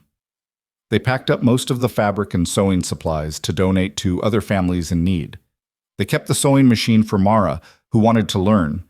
They found small treasures for each child: a compass for Owen, a set of hair ribbons for Mara, a music box for Lily that played a tinkling melody. When they were done, the room was nearly empty, but it felt lighter somehow. No longer a tomb, just a room, a space that could be used for something else now, something living. "What should we do with it?" Caleb asked, looking around at the bare shelves and the dust motes dancing in the sunlight. "We could turn it into a proper schoolroom," Eliza suggested. "Bring in a desk, some shelves for books. Give the children a dedicated space for their lessons." The children's faces lit up at the idea. Even Owen looked pleased, though he tried to hide it. "Sarah would like that," Caleb said softly. "She always wanted them to have a good education, even out here." "Yes, let's do that." That night, after the children were in bed, Eliza sat in her room with Sarah's journals spread before her. She'd read some of them before, that day in the cellar that had nearly destroyed her relationship with Owen, but now she read them differently. Not as a trespasser, but as someone who'd been given permission to understand. She learned about Sarah's fears and hopes, her dreams for her children, her deep love for Caleb and the life they were building together. She learned about Sarah's struggles with the isolation and the harsh winters, about the homesickness that sometimes threatened to overwhelm her. She learned about the little joys: a successful garden, a child's first word, a perfect sunset over the plains. And in the final pages, written when Sarah was already sick and knew she was dying, Eliza found something that made her breath catch. "I'm writing this for whoever comes after me, because I know Caleb will need help, that he won't be able to manage alone no matter how hard he tries. I know he'll find someone eventually, someone to help with the children and the house. And I want that person to know, you're not a replacement, you're not a substitute. You're something new, something different, and that's good. The children need someone who will love them for who they are, not mourn for who I wanted them to be. Caleb needs someone who will stand beside him, not in my shadow. So please, whoever you are, don't try to be me. Be yourself. Be exactly who you are, because that's who they'll need. And know that I'm grateful. Grateful that you're there when I can't be. Grateful that you'll help them heal. Grateful that life goes on, even when I'm gone. Thank you. From the bottom of my heart, thank you." Eliza read the passage 3 times, tears streaming down her face. Sarah had known, had anticipated this, had given her blessing to the woman who would come after, had released her family from the obligation of perpetual mourning. It felt like a gift, like permission to fully claim her place here without guilt, to love these children and this man without feeling like she was stealing something that belonged to someone else. The next morning, Eliza found Caleb in the barn, checking on the horses. His leg was strong enough now that he'd abandoned the crutches, though he still limped when he was tired. "I read the journals last night," she said without preamble. "All of them." He turned, studied her face. And I found something I think you should see." She handed him the journal, open to Sarah's final entry. Caleb read it slowly, his expression shifting from surprise to something that looked like relief. When he finished, he closed the book carefully and handed it back to Eliza. "She was always wiser than me," he said, his voice rough. "Always saw things more clearly. I've been so afraid of dishonoring her memory by moving forward that I almost trapped all of us in the past. She wanted you to be happy, wanted all of you to be happy. I know that now." He looked at Eliza directly, holding her gaze. "When I brought you here, I told you this was just business, that I didn't want a wife in any real sense, just help, but that's not true anymore. Hasn't been true for a while now." Eliza's heart began to pound. "What are you saying?" "I'm saying that somewhere between you saving Lily's life and stitching up my leg and making this house feel like a home again, I stopped thinking of you as the woman I hired and started thinking of you as someone I chose, someone I want to choose every day, if you'll let me. Caleb, I'm not asking for anything you're not ready to give. I know we got married out of necessity, without love or even friendship, but I'm asking if maybe we could start over, court properly, like we should have done from the beginning. Let this grow into something real instead of just convenient." Eliza thought about all the reasons this was complicated. The ghost of his first wife, the transactional nature of their marriage, the children's needs and expectations. But she also thought about how she felt when she woke up in this house every morning, how natural it felt to work beside him, how complete the family seemed when they were all together. "I'd like that," she said quietly. "I'd like that very much." The smile that crossed Caleb's face was like sunrise, warm and full of promise. He reached out tentatively, and Eliza took his hand. They stood there in the barn, holding hands like nervous teenagers. And for the first time since Eliza had arrived, the future felt like something to anticipate rather than endure. Spring continued its slow arrival, bringing with it new life and new possibilities. The children flourished, secure in the knowledge that Eliza wasn't leaving, that they had a family again, even if it looked different than before. Caleb and Eliza fell into a courtship that was strange and sweet. Stolen conversations after the children were asleep, small gestures of affection, learning each other as people rather than just people filling roles. One afternoon, Owen approached Eliza in the garden where she was checking the early seedlings. "There's somewhere I want to show you," he said, "if you have time." "Of course." "Where?" "You'll see. Come on."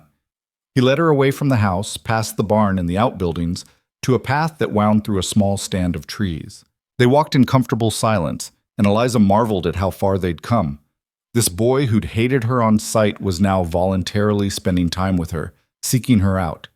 They emerged from the trees into a meadow that took Eliza's breath away. It was filled with wildflowers, not blooming yet, but the green shoots were everywhere, promising an explosion of color when the weather fully turned. In the center of the meadow stood a simple wooden cross. "This is where Mama's buried," Owen said quietly. "Papa didn't want her in a cemetery miles away. He wanted her here, on the land she loved." Eliza approached the grave respectfully, reading the name carved into the cross. Sarah Elizabeth Thornton, beloved wife and mother, the dates of her too short life. "We come here sometimes," Owen continued, "when we miss her, when we need to talk to her, Mara especially. She sits by the grave and tells Mama everything that's happening." "I'm glad you have this place," Eliza said softly. "I wanted you to see it because—" Owen struggled to find the words. "Because you should know she's still part of us. That having you here doesn't mean we've forgotten her. We'll never forget her. I know that. I'd never want you to. But we also know she's gone, and life keeps going. And you're here now, and that's okay. Better than okay." He looked at Eliza directly. "Mama would have liked you. She would have been grateful you're taking care of us." Eliza's throat tightened with emotion. "That means more to me than you know." They stood by the grave together for a while, paying respects to the woman who'd come before, honoring her memory while also acknowledging the life that continued without her. When they walked back to the house, something felt settled, resolved in a way it hadn't been before. That evening, the whole family gathered around the dinner table, a meal Eliza and Mara had cooked together, with even Owen helping by setting the table without being asked, and Lily carefully folding napkins into crooked triangles. Caleb said grace over the food, thanking the land for its provisions and the family for their strength. As Eliza looked around the table at these faces she'd come to love, Caleb's quiet strength, Owen's gradual softening, Mara's growing confidence, Lily's boundless joy, she felt something settle in her chest, something that felt suspiciously like belonging.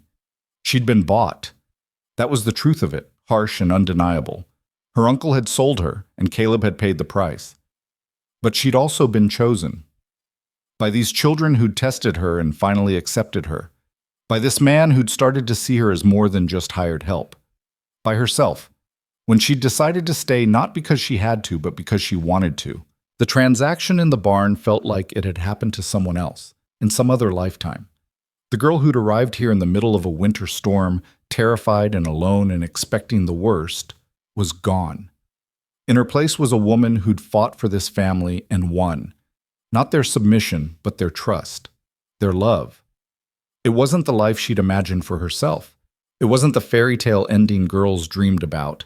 But it was real, and it was hers. And that was enough. More than enough.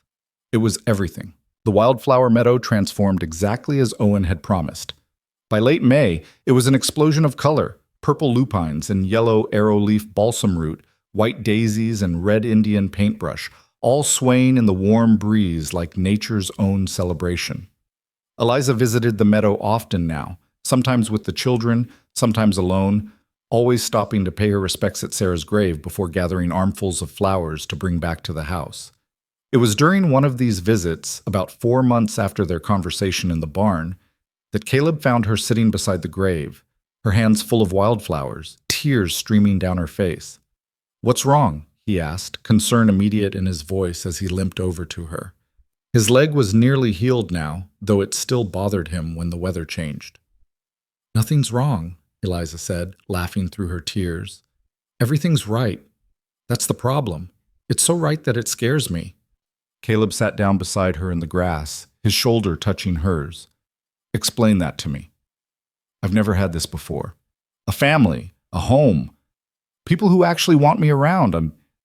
I keep waiting for it to fall apart, for someone to realize they made a mistake bringing me here. That's not going to happen. How can you be sure?" Caleb took her hand, lacing their fingers together. "Because you've become essential. Not just helpful or convenient. Essential. The children need you. The ranch needs you. And He paused, choosing his words carefully. "I need you too. Not because you cook and clean and keep things running, but because you make everything better just by being here." Eliza looked at him, at this man who'd been such a stranger 6 months ago, and saw something in his eyes that made her breath catch. It wasn't the desperate need she'd seen during Lily's fever or the gratitude after his accident. It was something warmer, deeper, more deliberate. "I love you," Caleb said quietly. "I didn't expect to. Didn't think I could love anyone again after Sarah. But somewhere between all the chaos and the healing, I fell in love with you, with your strength and your stubbornness, and the way you fight for us like we're worth saving." The words hung in the air between them, honest and vulnerable and terrifying in their sincerity. "You don't have to say it back," Caleb continued quickly. "I know this is complicated. I know we started this whole thing backwards. Business before feelings. I just wanted you to know. Wanted you to understand that when I ask you to stay now, it's not as my employee or even just as the children's caretaker. It's as the woman I love." Eliza's heart felt too big for her chest, like it might burst from the weight of what she was feeling. She thought about the girl she'd been, unloved, unwanted, sold like property. And she thought about the woman she'd become, essential, chosen, loved. "I love you too," she whispered. "I think I have for a while now, but I was afraid to admit it. Afraid it was too soon or too complicated or just plain wrong to fall in love with a man I married out of necessity. There's nothing wrong about it. Not if it's real. It's real. It's the most real thing I've ever felt." Caleb cupped her face in his hands, his thumbs brushing away her tears.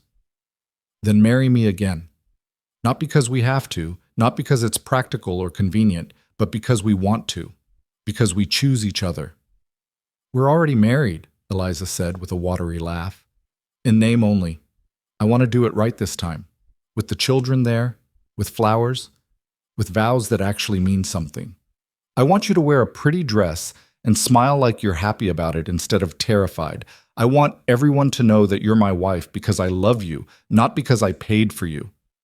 Eliza's tears flowed faster now, but they were happy tears, healing tears. "Yes, yes, I'll marry you again."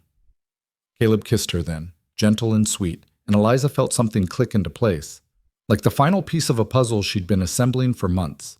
When they pulled apart, they were both smiling, and the weight of the past felt lighter somehow, like it was finally releasing its grip. They walked back to the house hand in hand, both of them carrying armfuls of wildflowers. The children were in the yard, Owen working on repairing a section of fence, Mara hanging laundry, Lily playing with a set of wooden animals Caleb had carved for her. They all looked up as their parents approached, and something in Eliza and Caleb's faces must have given them away. "What happened?" Mara asked, her eyes going wide. "Your father and I have decided to get married again," Eliza said, her voice bubbling with happiness she couldn't contain. "A real wedding this time, with all of you there." Lily squealed and ran to them, wrapping her arms around both of their legs. "A wedding? Can I wear my best dress? Can we have cake?" "Yes to both," Caleb laughed, ruffling her hair.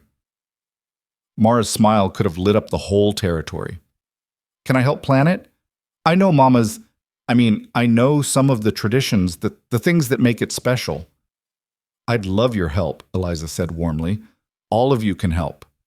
Even Owen was grinning, genuine and unguarded.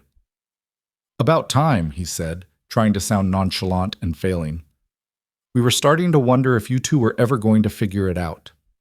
The next few weeks were a flurry of activity. They decided to hold the ceremony in the wildflower meadow near Sarah's grave. Not to be morbid, Caleb explained to the children, but to honor the fact that life continued, that love didn't end just because one chapter closed. They would acknowledge Sarah's place in their hearts while celebrating the new family they'd become. Eliza finished the dress Sarah had been making for Mara, adding her own touches to complete it.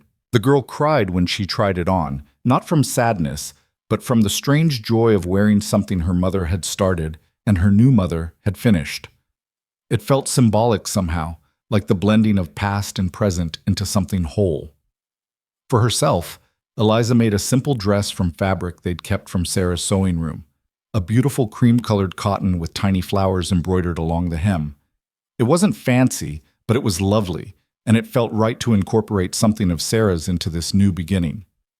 Owen surprised everyone by offering to officiate the ceremony. "I've been reading through those law books in Papa's office," he explained, his ears turning red with embarrassment. "Found out that in Wyoming territory, pretty much anyone can perform a marriage as long as there are witnesses. And I figure it should be family doing it, if you want." "I can't think of anyone I'd rather have," Caleb said, his voice thick with pride. The day of the wedding dawned bright and clear, the kind of perfect June day that felt like a gift. The wildflower meadow was at its peak, a riot of color that needed no additional decoration. A few neighboring families had been invited, the ones who'd helped during the hard times, who'd become friends over the years. But it was a small gathering, intimate and meaningful. Eliza dressed in her room, her hands shaking slightly as she buttoned the dress. Mara came in to help with her hair, weaving wildflowers into the braids she'd created. "You look beautiful," Mara said softly. "Like a princess in a story." "I feel beautiful," Eliza admitted. "I never thought I'd have this. A real wedding with people who actually wanted me there. We want you here. We'll always want you here." Mara hugged her carefully, mindful of the dress and the flowers. "Thank you for staying. Thank you for being brave enough to love us when we made it so hard." "Thank you for letting me," Eliza whispered back. They walked to the meadow together, Mara and Lily going first to scatter flower petals along the path, then Eliza following on Owen's arm. The boy had shot up several inches over the past few months, and he walked with new confidence, his head high and proud. "Ready?" he asked as they reached the edge of the meadow. "More than ready." Caleb stood waiting near Sarah's grave, and the sight of him took Eliza's breath away. He wore a suit she'd never seen before, probably saved for special occasions, and his hair was slicked back neatly. But it was the expression on his face that made her heart race. Love and joy and wonder, like he couldn't quite believe this was real. Owen led her to Caleb, then took his place in front of them, a book of vows in his hands that he'd copied from various sources and adapted to their situation. "We're gathered here today," Owen began, his voice only shaking slightly, "to witness the marriage of Caleb Thornton and Eliza Ward. Not their first wedding, but the one that counts. The one where they choose each other out of love instead of necessity." He paused, looking between his father and Eliza with eyes that had seen too much grief but were now bright with hope. "6 months ago, Eliza came to us as a stranger, someone Papa hired to help around the house, nothing more. But she became so much more than that. She became the person who saved Lily's life when we thought we'd lose her, the person who patched up Papa when he got hurt, the person who made this house feel like a home again instead of just a place we survived in." Mara and Lily stood to the side, holding hands and beaming. The few neighbors who'd gathered watched with misty eyes. "Papa," Owen continued, turning to his father, "do you take Eliza to be your wife? To love and cherish? To stand beside through whatever comes, for as long as you both live?" "I do," Caleb said, his voice strong and sure. "With everything I am." "Eliza, do you take Caleb to be your husband, to love and cherish? To stand beside through whatever comes, for as long as you both live?" "I do," Eliza said, tears streaming down her face. "With everything I am." "Then by the power vested in me by—" Owen paused, grinned. "Well, by nobody, really. But by the love of this family and the laws of Wyoming Territory, I now pronounce you husband and wife. Papa, you can kiss her now, for real this time." Caleb pulled Eliza into his arms and kissed her thoroughly, deeply, while their children cheered and the neighbors clapped and the wildflowers swayed in the breeze like they were celebrating too. When they finally pulled apart, both breathless and laughing, Eliza felt like her heart might burst from happiness. They spent the rest of the day in celebration, simple food and laughter, stories shared and memories made. As the sun began to set, painting the sky in shades of pink and gold, the neighbors took their leave, offering congratulations and well wishes. The family stood together in the meadow, watching the sunset, and Lily tugged on Eliza's dress. "Mama Eliza, will you tell us a story?" "What kind of story, sweetheart?" "A happy one, about a girl who gets a family." Eliza picked Lily up, settling the child on her hip, and began to speak. "Once upon a time, there was a girl who thought she'd never have a home. She traveled through a terrible storm to a place she'd never been, to meet people she'd never known. She was scared and lonely and sure that nothing good could ever happen to her." "What happened to her?" Lily asked, even though she knew the answer. She found out she was wrong. She found out that sometimes the scariest beginnings lead to the most beautiful endings. She found a family who needed her just as much as she needed them. And she learned that love doesn't always look like the stories say it should. Sometimes it's messy and complicated and hard-won, but that makes it even more precious. "And did she live happily ever after?" Mara asked, playing along with the story even though she was too old for fairy tales. "She lived," Eliza said firmly. "Really lived. Fully lived, with all the joy and sorrow and beauty that comes with being alive and being loved, and that was better than any fairy tale." They stood together as the sun finished setting, as the stars began to appear overhead, as the day gave way to night. This family that had been broken and had healed, that had lost and had found, that had survived and was now truly living. The summer that followed was the happiest Eliza had ever known. The ranch thrived under their combined efforts. Caleb managing the big decisions, Eliza handling the day-to-day operations, the children each contributing in their own ways. Owen was becoming a capable rancher, his anger transformed into purpose and pride in his work. Mara bloomed into a confident young girl, her natural leadership emerging as she took on more responsibilities. Lily grew like a weed, all energy and laughter and boundless curiosity. And Eliza and Caleb fell deeper in love with each passing day. They learned each other's rhythms and habits, their hopes and fears, their dreams for the future.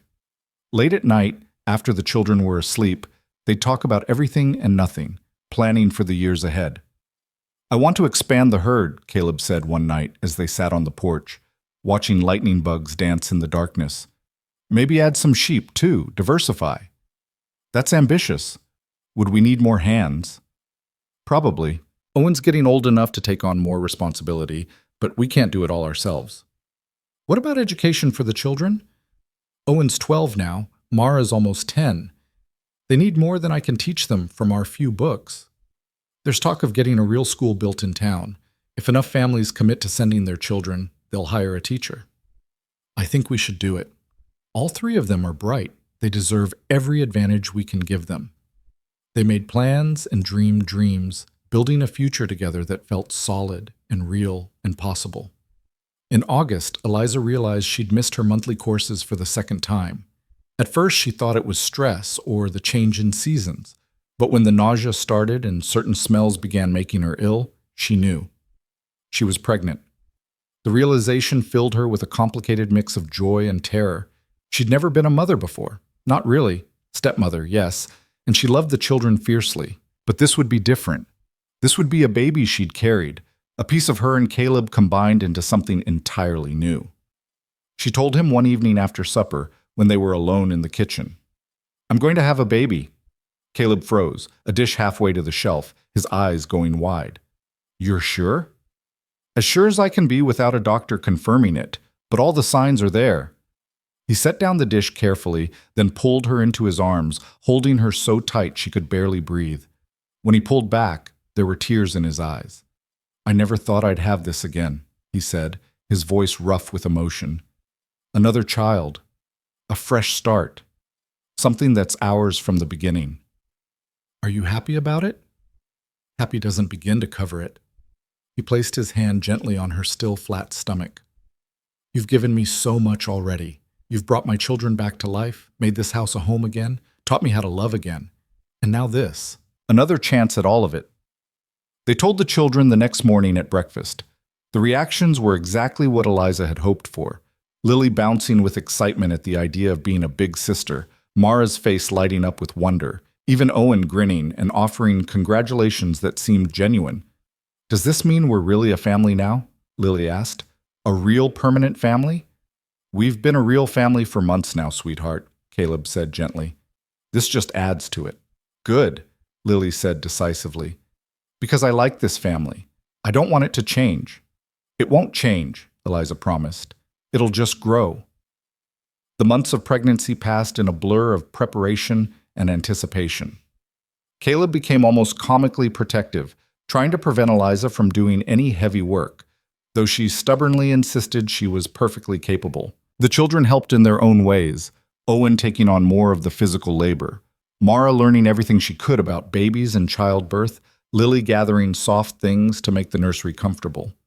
They converted the old sewing room into a nursery, the space that had been frozen in time now transformed into something living and hopeful.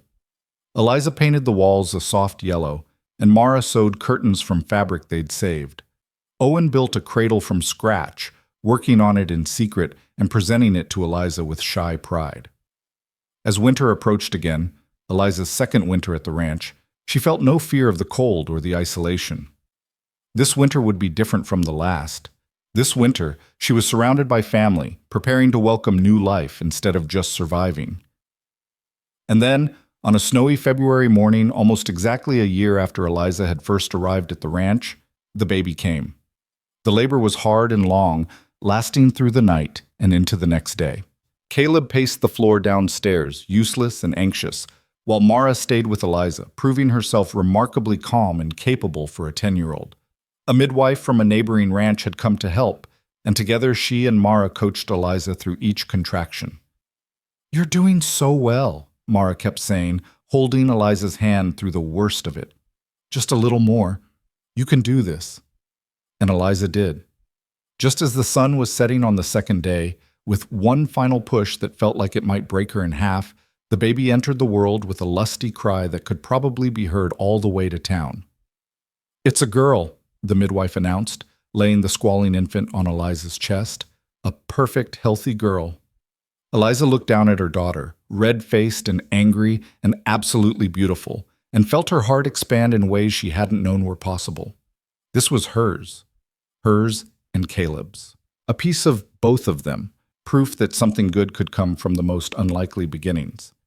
Caleb burst into the room moments later, his face pale and drawn from worry. But when he saw Eliza holding their daughter, his expression transformed into pure wonder. "She's here," Eliza said, tears streaming down her face. "She's really here." Caleb sat on the edge of the bed, one arm around Eliza, the other reaching out to gently touch the baby's tiny hand. "She's perfect. You're both perfect." The other children crowded into the room, wanting to see their new sister. Lily was awestruck, reaching out to touch the baby's soft hair with reverent fingers. Mara cried happy tears, overwhelmed by the magnitude of it all.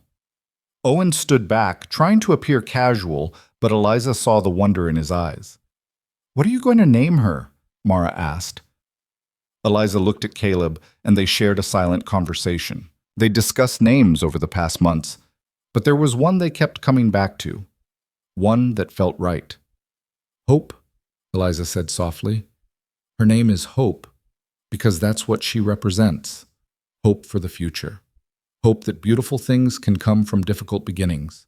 Hope that love can heal even the deepest wounds." "Hope Thornton," Caleb said, testing the name. "Yes, that's perfect." They spent the rest of the evening in the bedroom, all 6 of them crowded onto the bed or sitting nearby, taking turns holding the baby and marveling at her tiny perfection. This was family, messy and complicated and absolutely right. As spring approached for the second time since Eliza's arrival, bringing with it the promise of new beginnings and fresh starts, she stood in the wildflower meadow with Hope sleeping in her arms. The other children played nearby, Owen teaching Lily how to identify different flowers, Mara sitting by Sarah's grave and telling her mother about the new baby, about all the changes that had happened. Caleb came up behind Eliza, wrapping his arms around both her and the baby. "What are you thinking about?" "About how far we've come. About the girl I was when I arrived here, so scared and alone. About how I never could have imagined this." "Are you happy?" Eliza looked around at the meadow, at the children, at the man holding her, at the sleeping baby in her arms. She thought about the house that had learned to breathe again, about the family that had knit itself together from broken pieces, about the love that had grown from the most transactional of beginnings. "Happy doesn't begin to cover it," she said, echoing Caleb's words from months ago. "I'm home, really, truly home. And I'm loved, and I love. That's more than I ever dreamed of having." A rider appeared on the horizon, approaching the ranch at a steady pace. As he got closer, Eliza recognized him with a jolt of shock. It was Milton, her uncle, the man who'd sold her like property almost a year and a half ago. "Stay here," Caleb said, his voice tight. "I'll handle this." But Eliza shook her head. "No, we'll handle this together." They walked to meet Milton, who dismounted looking haggard and older than Eliza remembered. He took off his hat, twisting it in his hands nervously. "Eliza," he said, his voice hoarse, I needed to see you, to apologize." "Apologize?" The word came out sharper than Eliza intended. "For what I did, selling you to a stranger, treating you like property instead of family. I've been living with that guilt for over a year now, and I couldn't stand it anymore. I paid off my debts, got my life together, and I came here to beg your forgiveness. I know I don't deserve it, but I'm asking anyway." Eliza looked at this man who'd caused her so much pain, who'd put her in a position of such vulnerability and fear. She waited for the anger to come, the bitterness, the desire for revenge. But all she felt was a strange kind of pity. "You hurt me," she said quietly. "What you did was cruel and selfish and wrong. You took away my choice, my dignity, my sense of safety in the world." "I know, I'm so sorry, Eliza. If I could take it back in... But you can't. You can't change what happened. And honestly..." Eliza looked at Caleb, at the baby in her arms, at the children playing in the meadow. "I'm not sure I'd want you to. Because as terrible as the circumstances were, they led me here. To this family, to this life, to a happiness I never would have found otherwise." Milton stared at her, confused. "You mean you're all right? He didn't hurt you?" "He married me," Eliza said firmly. "He gave me a home and a family. He gave me respect and eventually love. You sold me thinking you were condemning me to a life of servitude or worse, but what you actually did was give me the chance at something real, something good." She paused, looking Milton directly in the eyes. I forgive you. Not because you deserve it, but because I'm done carrying the weight of what you did. I'm done letting it define me. I'm moving forward, and that means letting go of the past. All of it. Milton's face crumpled, tears streaming down his weathered cheeks. Thank you. Thank you, Eliza. I don't deserve your forgiveness, but thank you.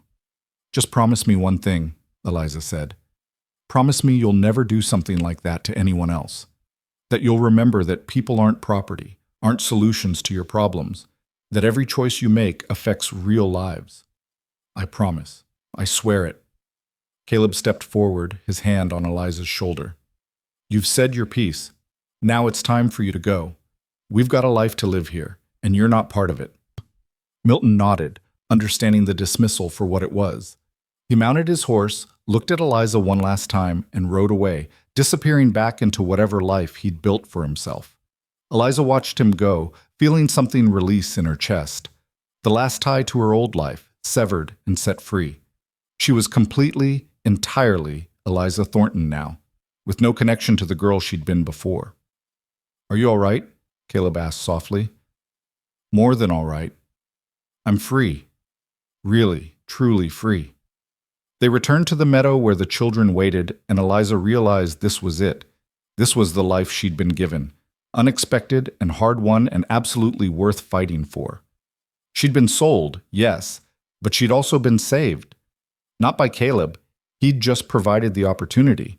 She'd saved herself by refusing to break, by fighting for her place here, by loving these people even when they made it difficult. The story could have ended so differently. In another version, another timeline, she might have been miserable here, trapped in a loveless arrangement, suffering in silence. But that wasn't this story. This story was about resilience and hope and the strange, miraculous ways that broken things could heal. As the sun set over the Wyoming plains, painting everything in gold and pink, the Thornton family sat together in the wildflower meadow. Owen and Mara were teaching Lily the names of different flowers. Caleb held baby Hope, rocking her gently as she fussed, and Eliza sat in the middle of it all, surrounded by the people she loved, by the family she'd built from nothing. At 18, she'd been given, still a virgin, to a widowed rancher with 3 children.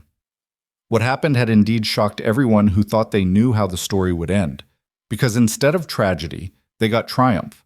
Instead of resignation, they got renewal. Instead of just surviving, they learned to truly live. And in the end, Eliza Ward Thornton understood something fundamental about her own story. She'd never been just a girl who was bought. She'd been a woman who'd earned her place, who'd fought for her family, who'd transformed a transaction into love, and a house into a home. She'd been the beginning of everything, the moment when the Thornton family stopped merely surviving their grief and started living again. The catalyst that turned winter into spring, brought laughter back to empty rooms, and proved that sometimes the most unlikely beginnings led to the most beautiful endings. As stars began to appear in the darkening sky and the first fireflies of summer danced among the wildflowers, Eliza closed her eyes and breathed in deep. The smell of earth and flowers, of home and family, of a future bright with promise. This was her life. Hard-won, fiercely loved, absolutely hers. And it was more than enough. It was everything.